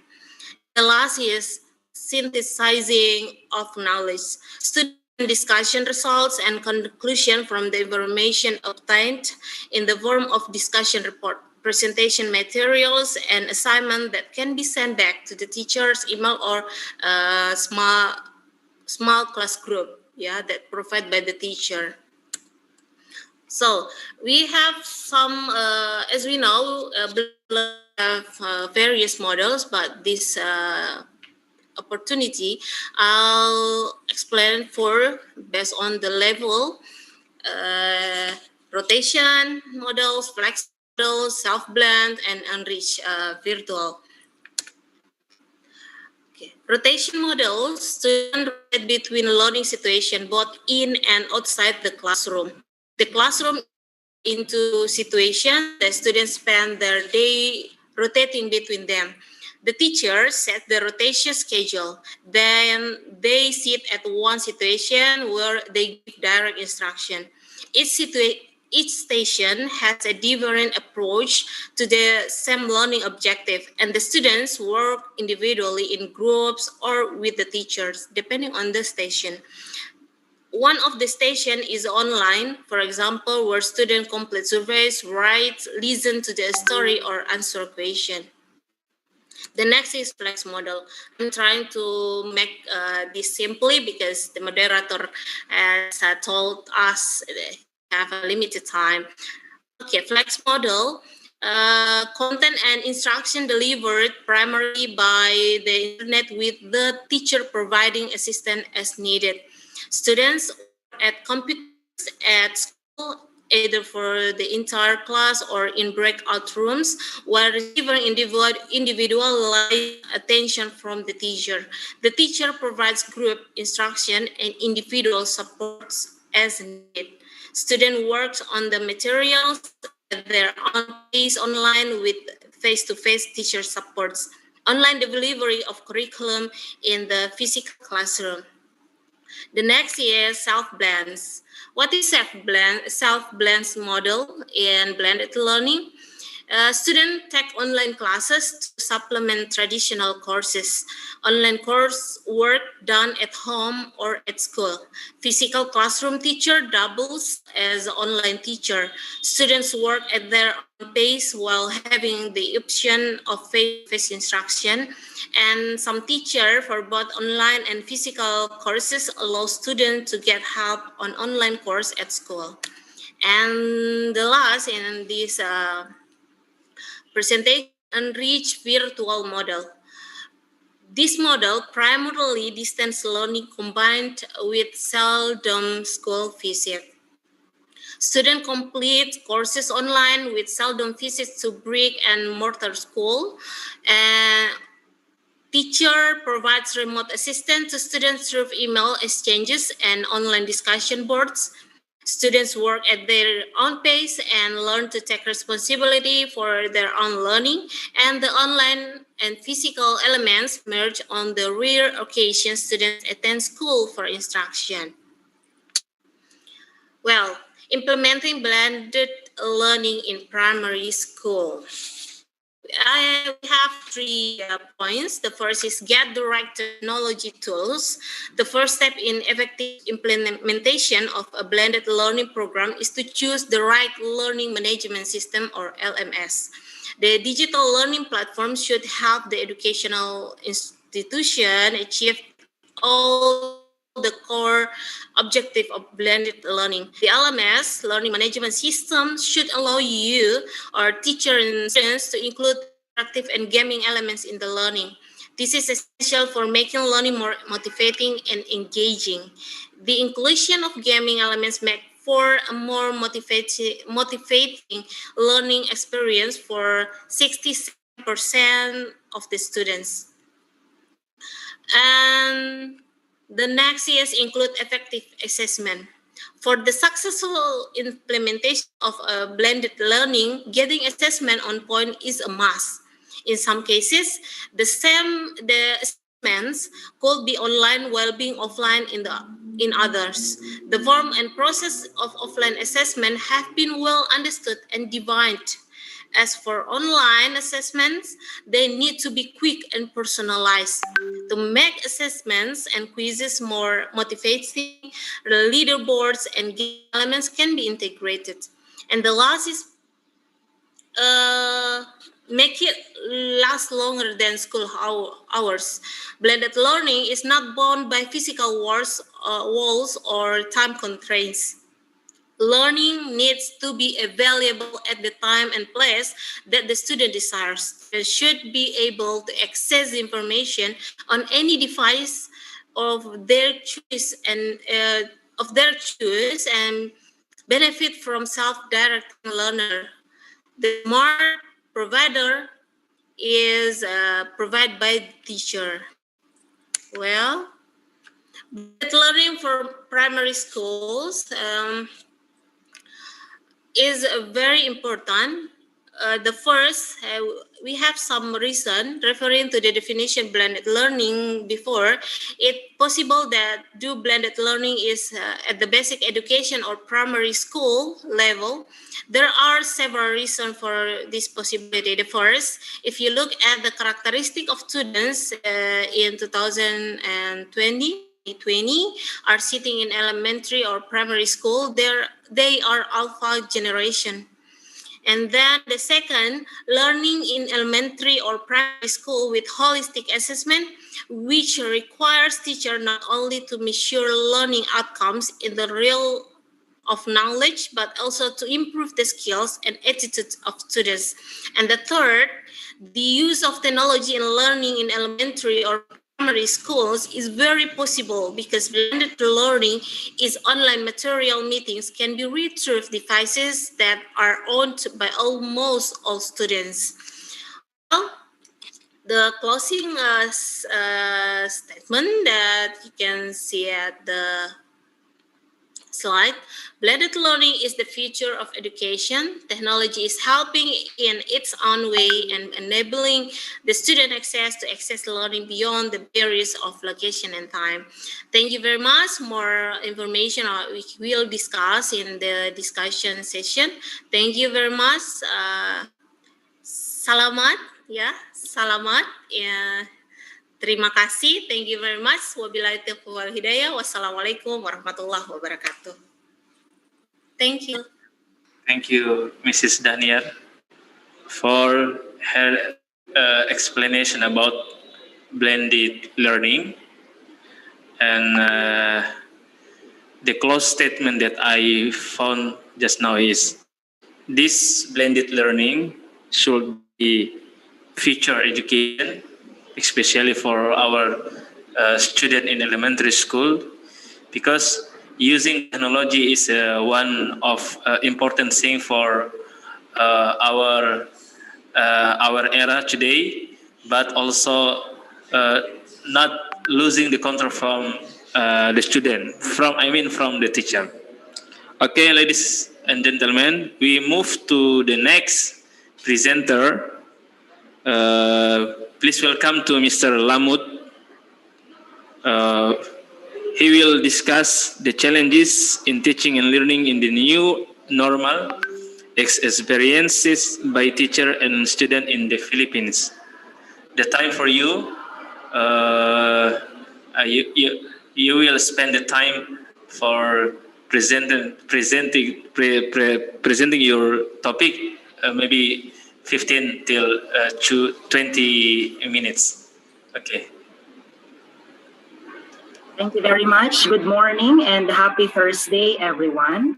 First and foremost, allow me to express my warmest greetings to the participants from the Universitas Muhammadiyah Buton. Sila, of course, participants from the Philippines, mostly come from the University of St. Anthony.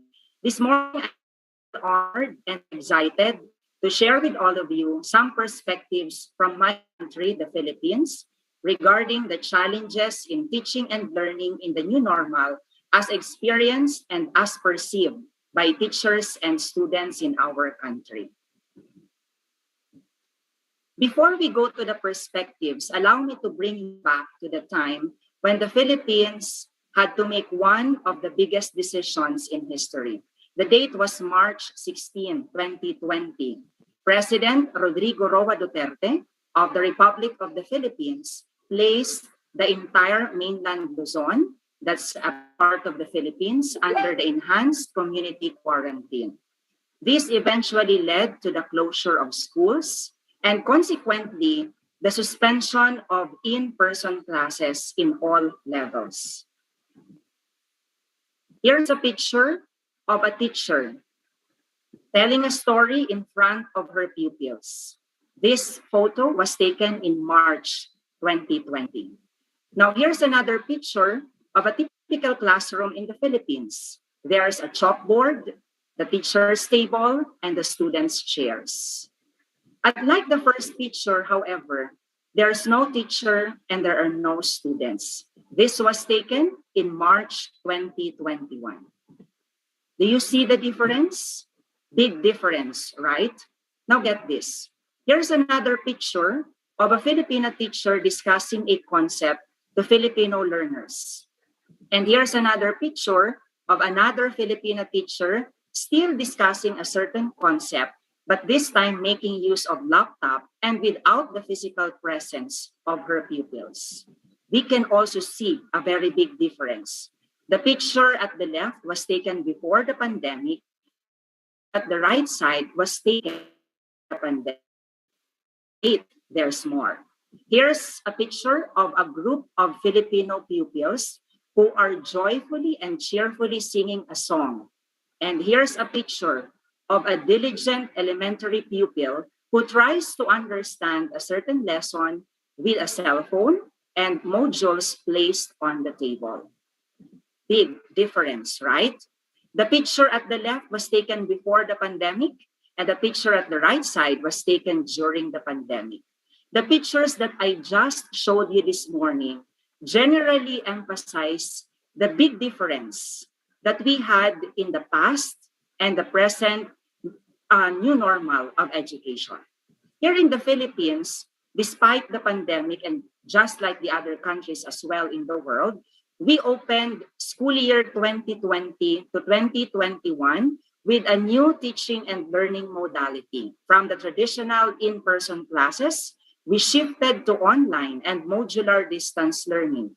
And as expected, numerous challenges, problems, and difficulties surfaced as a result of the sudden change in teaching and learning modality. Needless to say, the shift from the physical classroom to virtual space is creating a disruption among our teachers and students. In order to have a full understanding of the challenges that the teachers and students are experiencing in the Philippines, I decided to ask and elicit perspectives from different groups of people.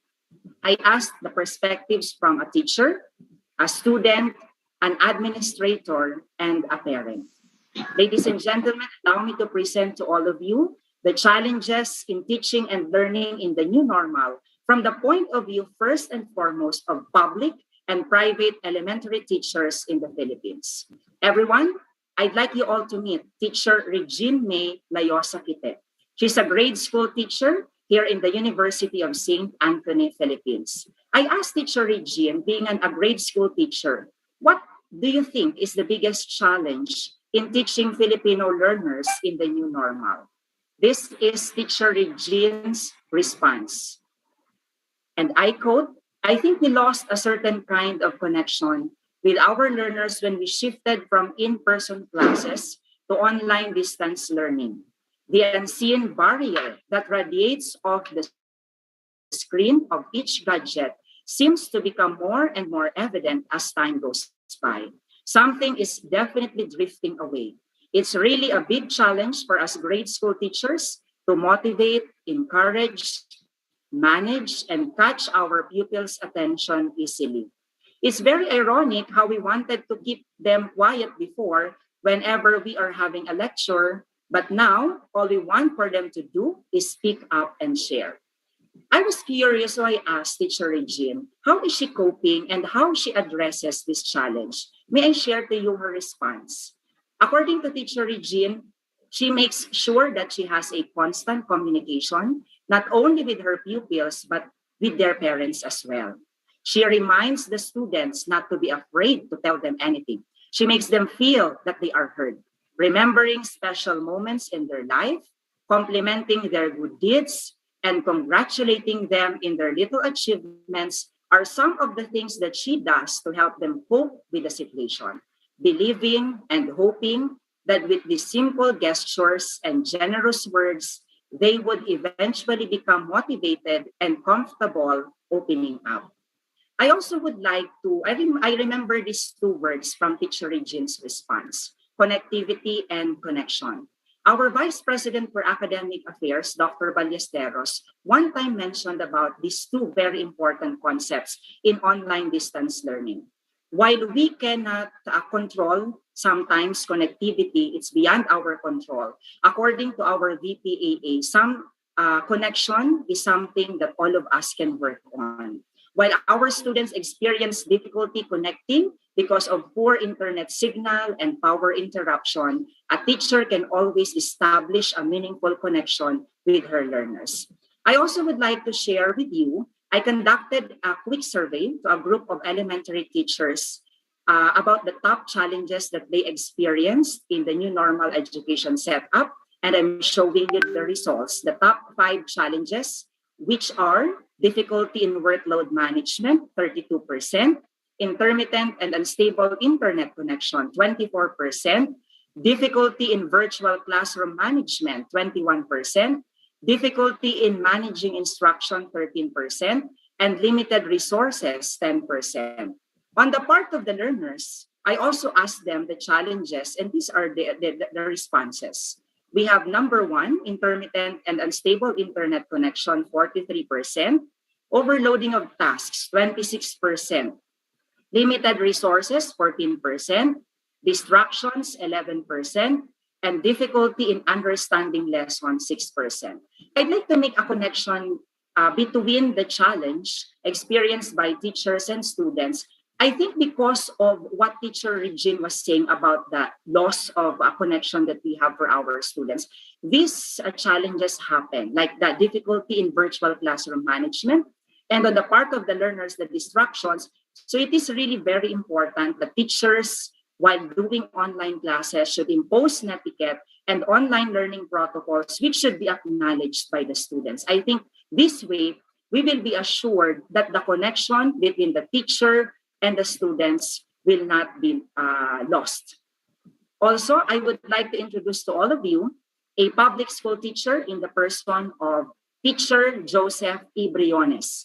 He's a grade school teacher of Agdangan Elementary School, Baao, Camarines Sur, here in the Philippines. I asked the same question, and this was his response. From all over the country, the pandemic highlighted the insubstantiality of education in teaching Filipino learners, which I think is the biggest challenge that we need to overcome. As a public school teacher, Teacher Joseph noticed that most of his pupils do not have access to online platforms and are also experiencing difficulty on modular distance learning. But how is he coping? How he addresses this challenge? According to Teacher Joseph, he copes with the situation by continuously improving his skills on technology, which is what the current situation demands. According to Teacher Joseph, and I think everybody will agree, now more than ever, we teachers need to be creative in designing materials, such as the preparation of modules and recorded lessons. Let us use the time to reinvent and discover new ways of teaching. Take it from Sir Joseph, who is a public school teacher experiencing these challenges in teaching and learning.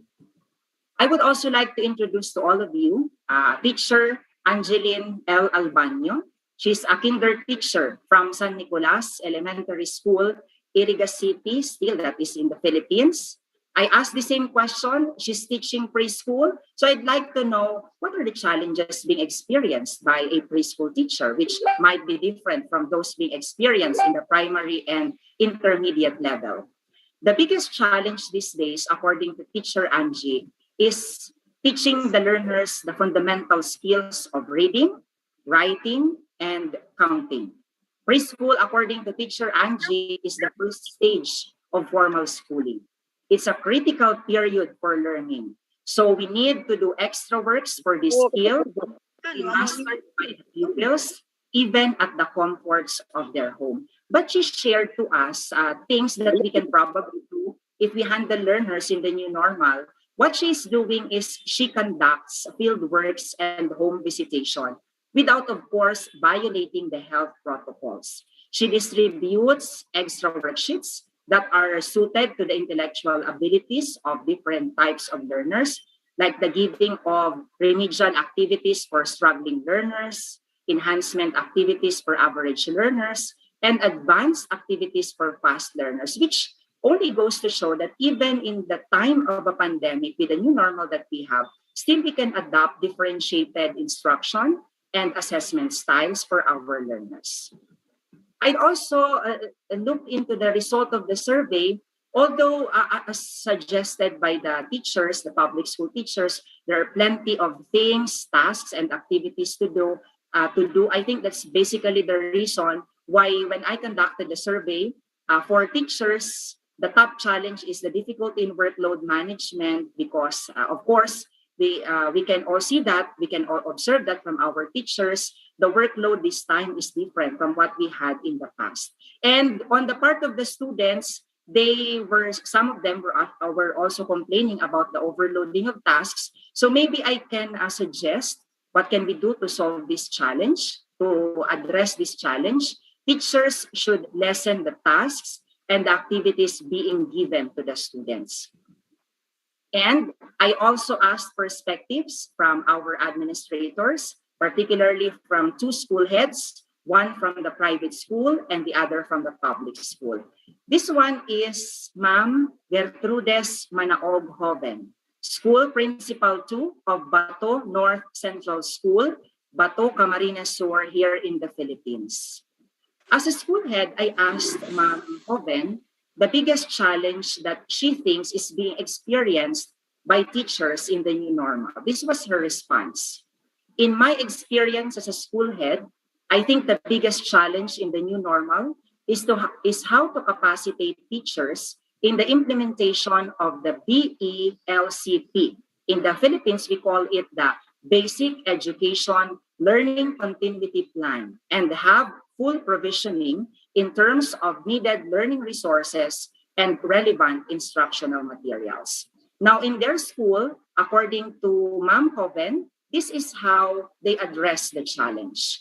We address by conducting online teachers orientation training and creating active partnership with school stakeholders to generate more resources. I guess this will also explain the result of the survey that I conducted. For the teachers, the top fifth challenge that they experience in the new normal is limited resources. And on the part of the students, it's the third in rank. So what can we do to solve this one? Teachers and students should maximize the available resources online. I'm sure when we shifted to online distance learning, we were able to discover plenty of platforms in the internet. And since we have restrictions, we have limitations, but we can always maximize the available resources, applications that we have online. Here is also our very own principal from the Montessori Grade School Department of the University of St. Anthony. We have Ma'am Janice A. Banzagales. I also asked her perspective, the same question given to Ma'am Hoven, and this is her response. Let me quote, "In my opinion, some teachers have difficulty sustaining learners' attention during online classes. Most of the pupils don't know how to manipulate the laptop. Teaching of different online platforms requires patience and time for the pupils to master them." And how are they coping with this challenge? Ma'am Janice shared that prior to the start of the school year, the teachers of the Montessori Grade School Department of the University of St. Anthony attended seminars and trainings to enhance their skills and be exposed to the different online platforms. In fact, even until today, and maybe in the months to come, the university will not get tired of sponsoring and conducting seminars and trainings to really capacitate our teachers for the new normal. Now, since we already heard the perspectives from the teachers and then the administrators, I also found it necessary to ask perspectives from a parent. So everyone, I'd like you to meet Ma'am Sheila Thea A. Del Monte. She's a parent of a grade 6 pupil and a resident of San Nicolas, Iriga City, here in the Philippines. I asked Ma'am Sheila, as a parent, what do you think is the biggest challenge in learning in the new normal? When we shifted to online distance learning, it increased the participation, the involvement, and as well as the role of the parents. So I was curious, so I asked Ma'am Sheila. This was her response. Education in the new normal is a test of patience, creativity, and resourcefulness. Technical problems such as unstable internet connection and frequent power interruption are some of the challenges that our children have to deal with while attending online classes. And this is being addressed as a parent by Ma'am Sheila. The new normal, according to her, should not be a hindrance for learning. What she does is she works closely with the teacher to unlock and develop the skills of her child, teaches her patience, perseverance, generosity, and other values that will prepare her to face the world after the pandemic. The last few statements of Ma'am Sheila were very empowering. We've been given a time to pause, rethink, and pre-plan. But no matter the situation, I still believe that education is the key for the bright future of our children. As educators, hearing that from a parent makes us feel that we are doing the right thing, that our parents still supports, even in the new normal of education, our parents here in the Philippines give their support to the teachers. So it's a partnership between the parents and then the teachers in order to have results later on. And it was mentioned by Ma'am Sheila that one of the problems being encountered or being experienced by her daughter is intermittent and unstable internet connection. And this is actually supported by the survey that I conducted. On the part of the teachers, they experience intermittent and unstable internet connection. I think it's not only a problem in the Philippines, but in almost all parts of the world. And on the part of the student, that is their top problem. So we see efforts from our government to upgrade and to improve the internet connectivity situations in our country. And I believe that is also the same case in Indonesia. Likewise, I would like to share with you a perspective from a pre-service teacher. She's not a teacher yet. Just like most of the participants here, she's also aspiring to become an elementary teacher someday. So I also asked her, having seen and having witnessed all of these challenges from the real teachers right now, I'd like everybody to meet. This is one of our beautiful students in the College of Teacher Education, Jenizel M. Hoven. She's a third-year BE Ed student here in Buton. I asked Angel, this is not school head, sorry for the error. As a pre-service teacher, I asked Angel to give the biggest challenge in teaching and learning in the new normal. Angel's answer was this one. As a pre-service teacher, and based on my personal observation, I think the biggest challenge in teaching Filipino learners these days is how to gauge fairly if learners have learned or mastered the literacy and numeracy skills. And I asked Angel, how can we address this challenge? According to Angel, to cope with this challenge, we need to use varied, authentic, and appropriate assessment tools and strategies to measure if the pupils are really learning. And we can do it by working closely with the parents. I think one message that I would like to emphasize in my talk here, and I think you've seen that in the responses given by the people that I presented a while ago, the partnership, the collaboration between the school and then the parents, the family, is really very important these days. In closing, I would like to bring back again the pictures of the 7 people that I asked, if there is one thing that we observe which is common to them, it is probably the fact that they are all smiling. Here in the Philippines, a smile is a language that tells us to keep going. It is the fuel that enables us to keep going, move forward, be optimistic.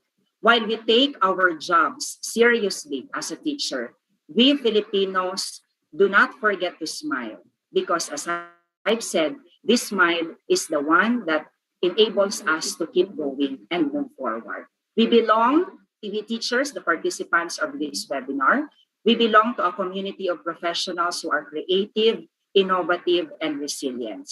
So despite all of the challenges that I presented to you this morning, I hope we will not be discouraged to pursue the profession that we chose. To the participants from Indonesia, terima kasih, and to the participants from the Philippines, maraming salamat. Thank you, everyone. For Mr. Lamut, who has presented about the challenges in learning in Philippines, and we saw together that the pictures show about the condition of learning before pandemic and during the pandemic, and some of expert has giving argument or answer about what should be the challenges in learning. Well, ladies and gentlemen, right now we have to move to the last speaker.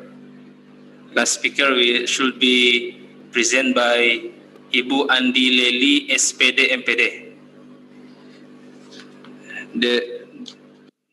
The topic is about transformation of learning designs among primary school in the new normal, orientation, strategy, and design. Please welcome to Ibu Andi for presenting your topic. The time for yours, 15 till 20 minutes. Ya, tes. Ya. Bismillahirrahmanirrahim. Assalamualaikum warahmatullahi wabarakatuh. Waalaikumsalam. Thank you, moderators, for the Minister Safaruddin Yahya for the cans. The Honorable Rector of the Muhammadiyah University of Buton, Mrs. Dr. Waudi Al-Sarliani, SPMM, especially Honorable President and Chairman of the Board, Mr. Eti Santiago de Ortega, as well as the speakers webinar and Frotov, and the presenting is very good. Ladies and gentlemen, participant webinar are happy. All right, on this occasion, I will present about the transformation of learning design among primary school in the new normal of educational perspective in Indonesia. Yeah, well, to maximum give time by the moderators. Next slide.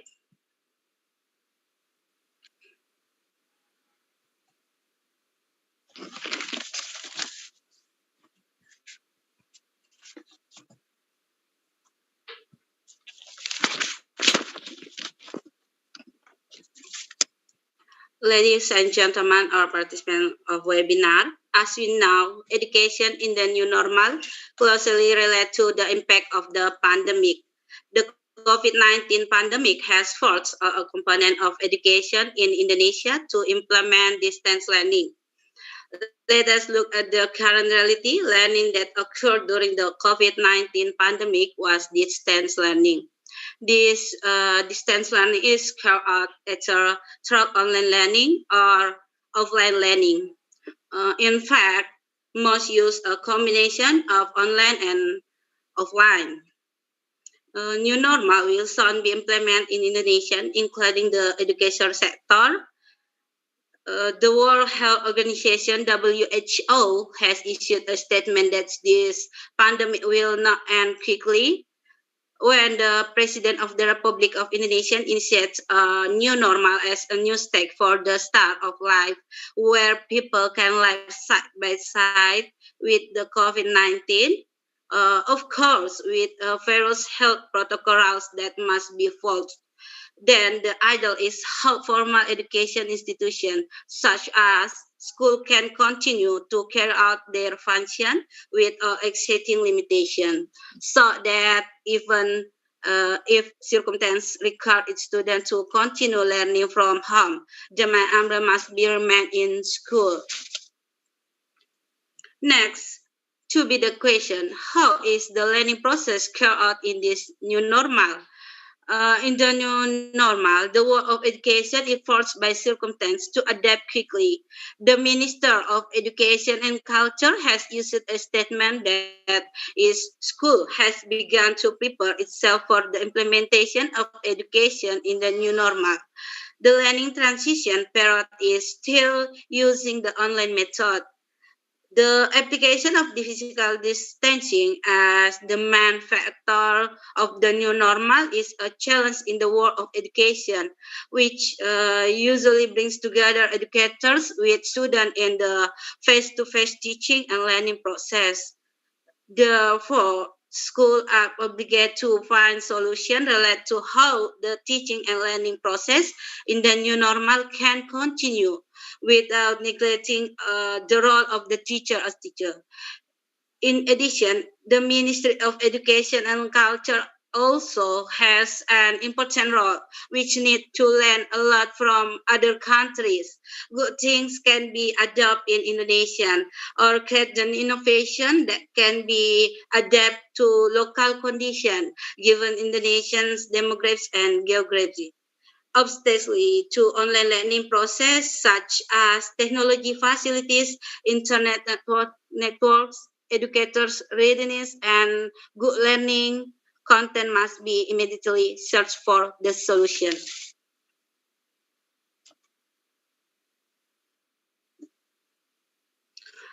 Next slide. The question in our minds are mainly educators. What kind of learning is appropriate for the new normal? Learning in the new normal is to be oriented to student needs. The first, supporting facilities and infrastructure at home.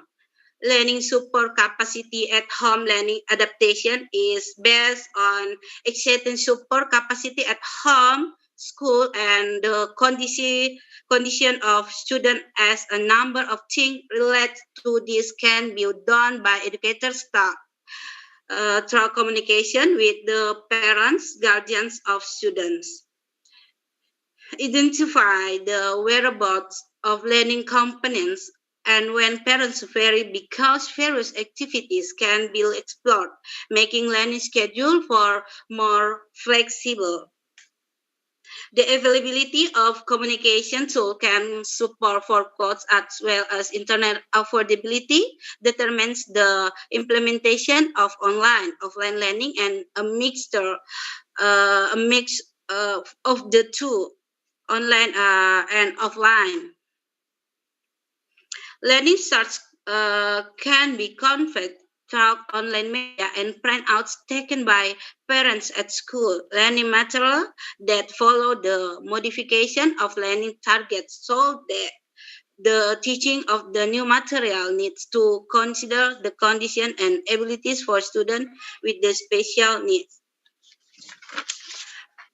Next, the second, the current condition and abilities of the student. Learning in emergency situation today certainly needs to pay attention to aspect of the quality of learning for student. Student condition and abilities in general, student can be served academic needs based on their abilities in the learning process. The variety of the learning flexibility that is often found today is very diverse, but the main focus is according to the abilities and condition of students. Some of the practices currently found in learning in the pandemic era include learning targets that are specific for daily function activities at home, teaching academic skills that have been mastered by students so that they are more focused on maintaining these abilities so that they do not decline and or even disable. Next, the third, learning program design.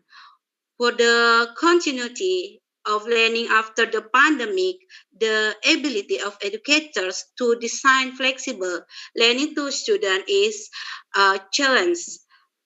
Online learning is no longer impossible to make strategy choice for providing educational service to students in the future. Several times that challenge educators in online learning include the learning assessment process and providing adequate support in the learning process.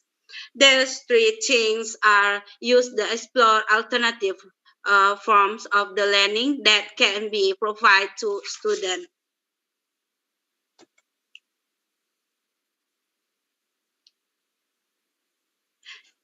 Ladies and gentlemen, the next slide. As we know, the impact of the COVID-19 pandemic, there was a chance so that transformation of education is in the new normal demands a change in the roles of education actors, teachers, parents, and students. We can see from several aspects of education, there was a change before the pandemic to the new normal. Behind the difficult of sector of life during the pandemic COVID-19, there are positive things that can be drawn cannot be ignored for the world of education. This pandemic period is a good momentum for change. Schools are forced by the environment to provide educational service not face to face but through online media. This provides new lesson and experience for educators, students, and parents, where all are required to get used to it. Some make use of technology to find information and communicate. With the use of technology in the learning, it is hoped that learning will be more direct and effort to improve continuously, effectively, efficiently, correctly, and objectively. The use of this technology will provide flexibility for school to carry out various kind of modeling in implementing learning activities. Distance learning using online media will become permanent. This does not mean that the situation will return to normal because in reality the new normal education has shifted the normal era education so that in the future all school activities will be completely transferred to online learning and classroom function. It is certain that the aspect of education will experience major change. One of them is where educators must be able to prove that they are able to quickly adapt to an environment that requires them to teach and interact with students through online media. Over time, it will disappear and class will be replaced with virtual media. Currently, extra efforts are needed to collaborate between conventional and digital education system. Because online learning is currently only possible for cognitive transfer of science and technology. However, competencies related to psychomotor and affective still needs a face-to-face educational process. Okay, ladies and gentlemen, the next slide. As we know, even though it has not yet reached the national level, there are still many obstacles faced by schools, including those who do not have access to infrastructure and the limited ability to provide internet facilities. However, at least the experience of learning from home using online media today can be used as proof that Indonesian teacher can also learn change quickly. We can see what is look like teacher as the key for transformation of learning in the new normal. The first, all countries in the world are entering the new normal era process simultaneously. The second, the appropriateness of each country's strategy in optimizing the role of technology determines the speed of the education service recovery process. The third, quality technology-based education service are determined by the readiness of teacher to utilize technology to develop children potential optimally according to the era.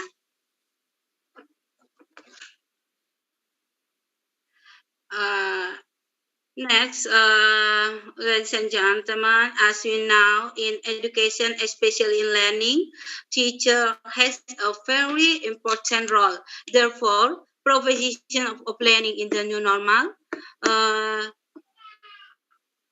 The first, demand for increasing ICT competencies for teacher and educational personnel.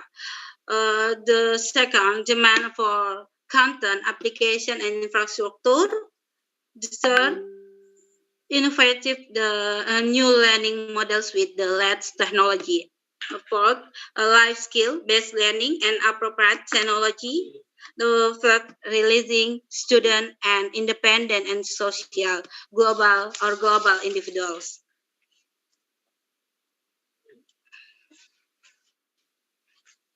Yeah. Next, we can see how to design a lesson in the new normal. There are several things that need to be done by the teacher in teaching student. Yeah. The first, use an online learning platform online that is appropriate or suitable for students. Or learning can also be offline outside the network by first uploading learning material on the internet or on the teacher's social media, can be in the form of reading reference or learning videos. Next, the second, redefine learning outcomes. The learning implementation plan, RPP, learning implementation plan does not need to be changed totally, but is sufficient to redetermine which learning outcomes can be delivered by learning and which are not. Then determine appropriate assessment methods and platform for each learning outcomes. Provide a segment for evaluation that not bad student but are still in accordance with learn objectives. Because online learning is oriented towards student and students are required to be more creative, make assignments that are open-minded or tasks that priorities encourage students to experience more, or observe, interact, communicate, and provide feedback in construction knowledge so that students can learn meaningful.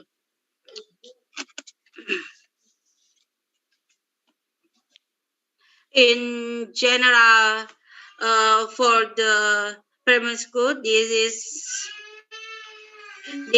is an example of a platform or application media used by students in primary school in Indonesia. This is a platform Sevi Madeline, Model School, Ruang Guru, Google Classroom, Edmodo, Kuiper. And next, offline learning at home in the new normal student can be carried out using the media, television, For example, the home learning program through VVRE, learning media from object and starting environment, presentation, radio, self-study modules and workshops, props to learning. So here are some things I have to say about the change that have occurred in education, especially in learning in the new normal that needs to be done by teachers with various innovation, strategy, and designing learning that is oriented towards the needs of students, especially in primary school, according to the characteristic of each students. Finally, any more else than I have said, our apologies. Ladies and gentlemen, participants from the Indonesian and Philippine are happy. Thank you for attention. Stay healthy and happy. Billahi fi sabilil haq, fastabikul khairat. Wassalamualaikum warahmatullahi wabarakatuh. Thank you. Salamat. Oke, moderator.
Moderator.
Bukan karena pengantar azan, mungkin di azan di sana makanya mereka ada diam. Tidak. Assalamualaikum warahmatullahi wabarakatuh.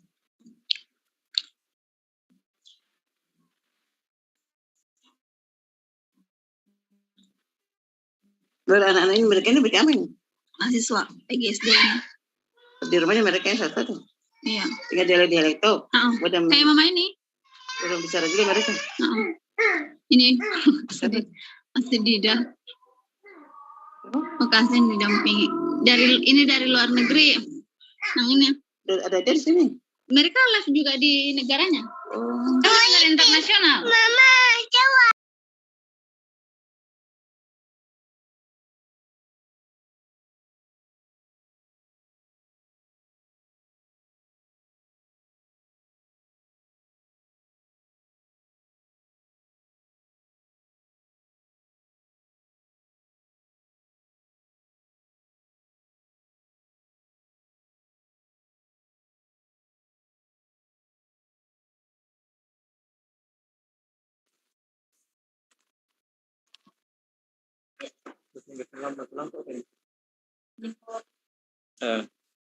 Hello everyone. We have a trouble in lighting because right now there is a technical error in our room. So we move to the question session. I believe each one of you have many questions for all of our speakers or presenter. So for the first time, I give three students for giving their question. Please mention your name and also your institution and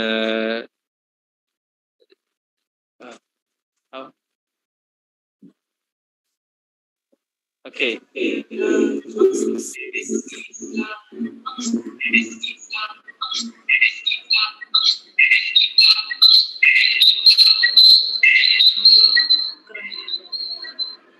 Okay. Hello everyone. Okay. Now we step to the question session for all participants. So you can mention your name and also your institution, and you will give a question and with whom do you want to ask, please? Please turn off your video. Video. Okay, sudah.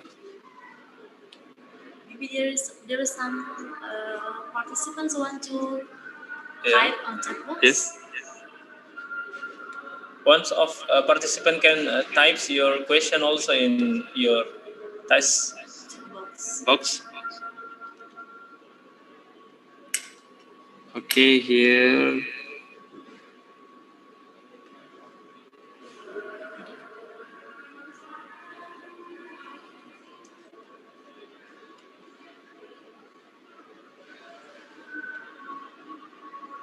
Ada yang bertanya kan? Atau mungkin ada sedikit tambahan. Or maybe there are additional statement or additional how I say additional explanation from But actually, you are. But actually, we just try to still waiting. Then questions from participants maybe.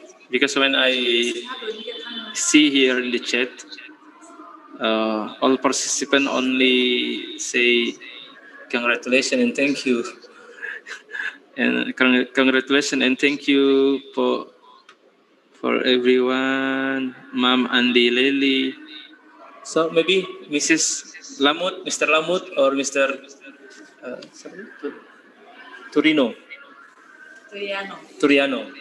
Maybe there is something additional argument or statement for what have you explained today, please. But maybe if there is not participant who want to give the question, so maybe we try to close this because there is no one.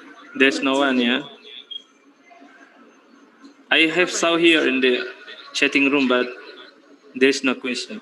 There's no question. Only say greeting, congratulations. It is so clear. Yeah. It is so clear from the presentation of all the speakers. So, or maybe I want to hear also about what is your impression for attending this seminar, Ibu Dahniar. What is your impression? And also, actually, I feel delighted when the second presenter over media. I think this is new media for us, yeah, for our students, especially in elementary school. Yeah, maybe anything you want to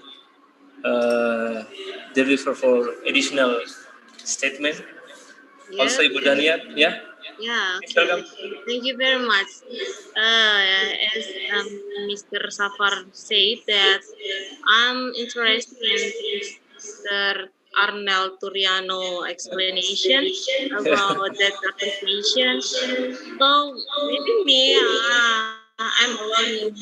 I love learn something new. So I need your email or your more uh, PowerPoint or material about that application. It's very helpful for our teaching learning process for elementary school. Yeah, thank you, Mr. Arnel Turiano. And Thank you so Mr. much. Christian Lamotu, thank you. Nice to be part of you awesome guys today in this international webinar. Thank you. Thank you, Ibu Daniar. I think all of us very proud with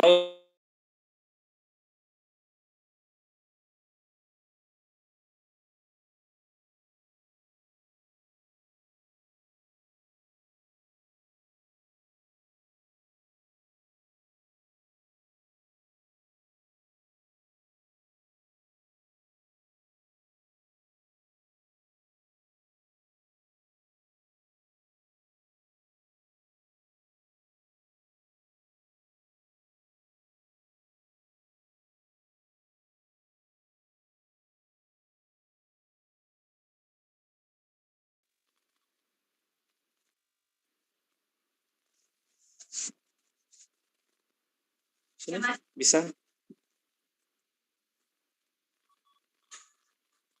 You cannot study the video because the host has disabled it.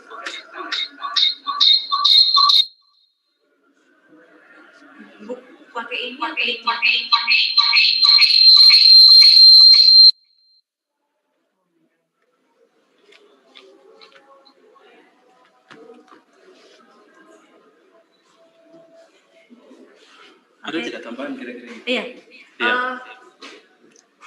Okay, thank you very much, Mr. Safa. I want to give the additional comment for this. Yeah, I would say thank you very much to the president of University of San Antonio, Philippines. I would say thank you very much to Mr. Jos Balasteros, Mrs. Dr. Aline. We always communicate every time. And then special to the speakers, yeah, from Philippines, Mr. Arnel Turiano and Mr. Christian Lamont. Yes, we know that just now we have gained the interesting topic from you all, yes. So you can try to share it to each other about the situation that we have in our country. Yes, be related to the down about the learning innovation and challenge in elementary school in new normal era. So we have the additional knowledge with what the teachers do in University of San Antonio, how to try to manage the teaching learning process and how about the application that is to us, that is new for us, and then that's very important thing that we know about that. Thank you very much, Mr. Arnold and Mr. Lamont, for your for material today. We're so thankful about that. And then yes. Here one question for Mr. Taruno. You have a question? Yeah. If about your application or website.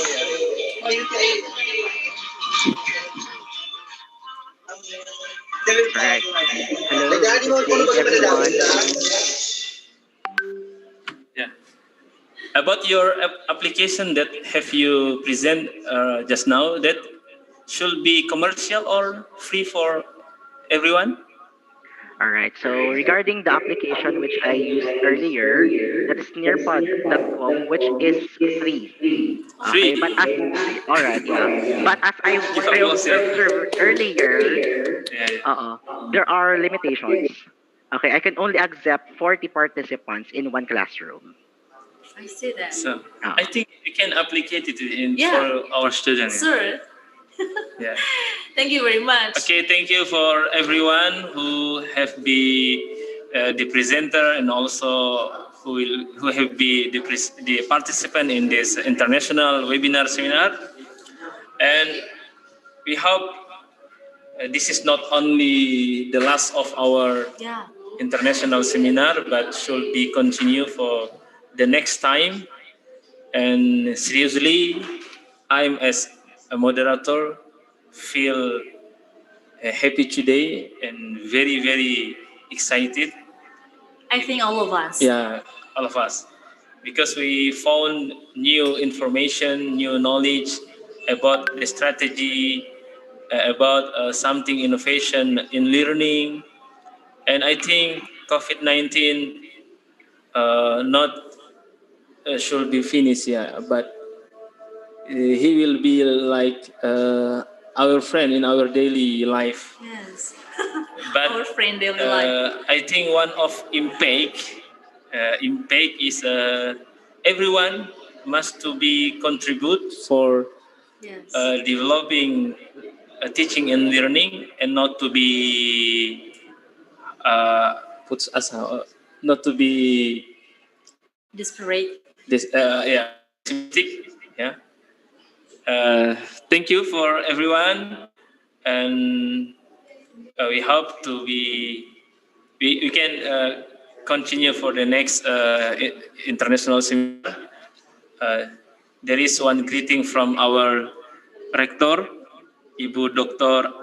Ode Alzarliani, SPMM. There is not. Yeah, there is not.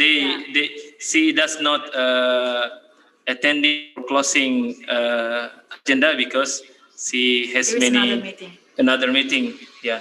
Thank you for one. Say you up your hand, please, and say you hello for everyone. Maybe we have to take picture, all of us. Yes.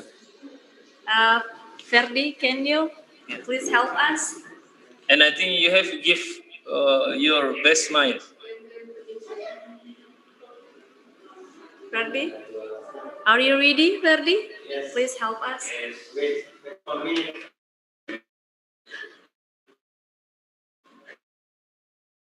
This is Dr. Allen. Are you there? Oh yeah. Say cheese.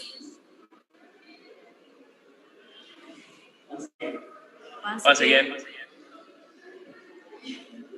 Yes.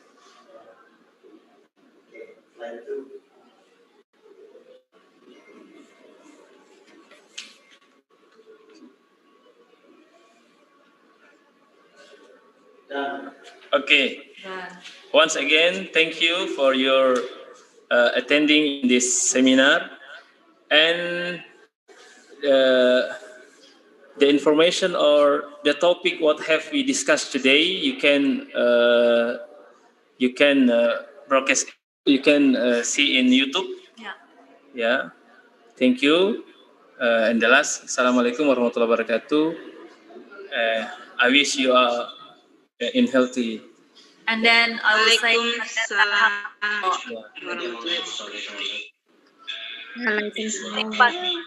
Waalaikumsalam warahmatullahi wabarakatuh.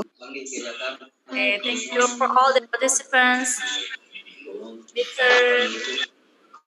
Maraming salamat po. Salamat tayo. Is there Mrs. Dr. Allen? Oh, I see her. Madam, thank you very much. Nanti tinggal kita kerjasama untuk media tadi ya, keren ya. Yeah. Thank you very much, Remy. Thank you very much, Madam. Bye-bye. We always communicate at the time.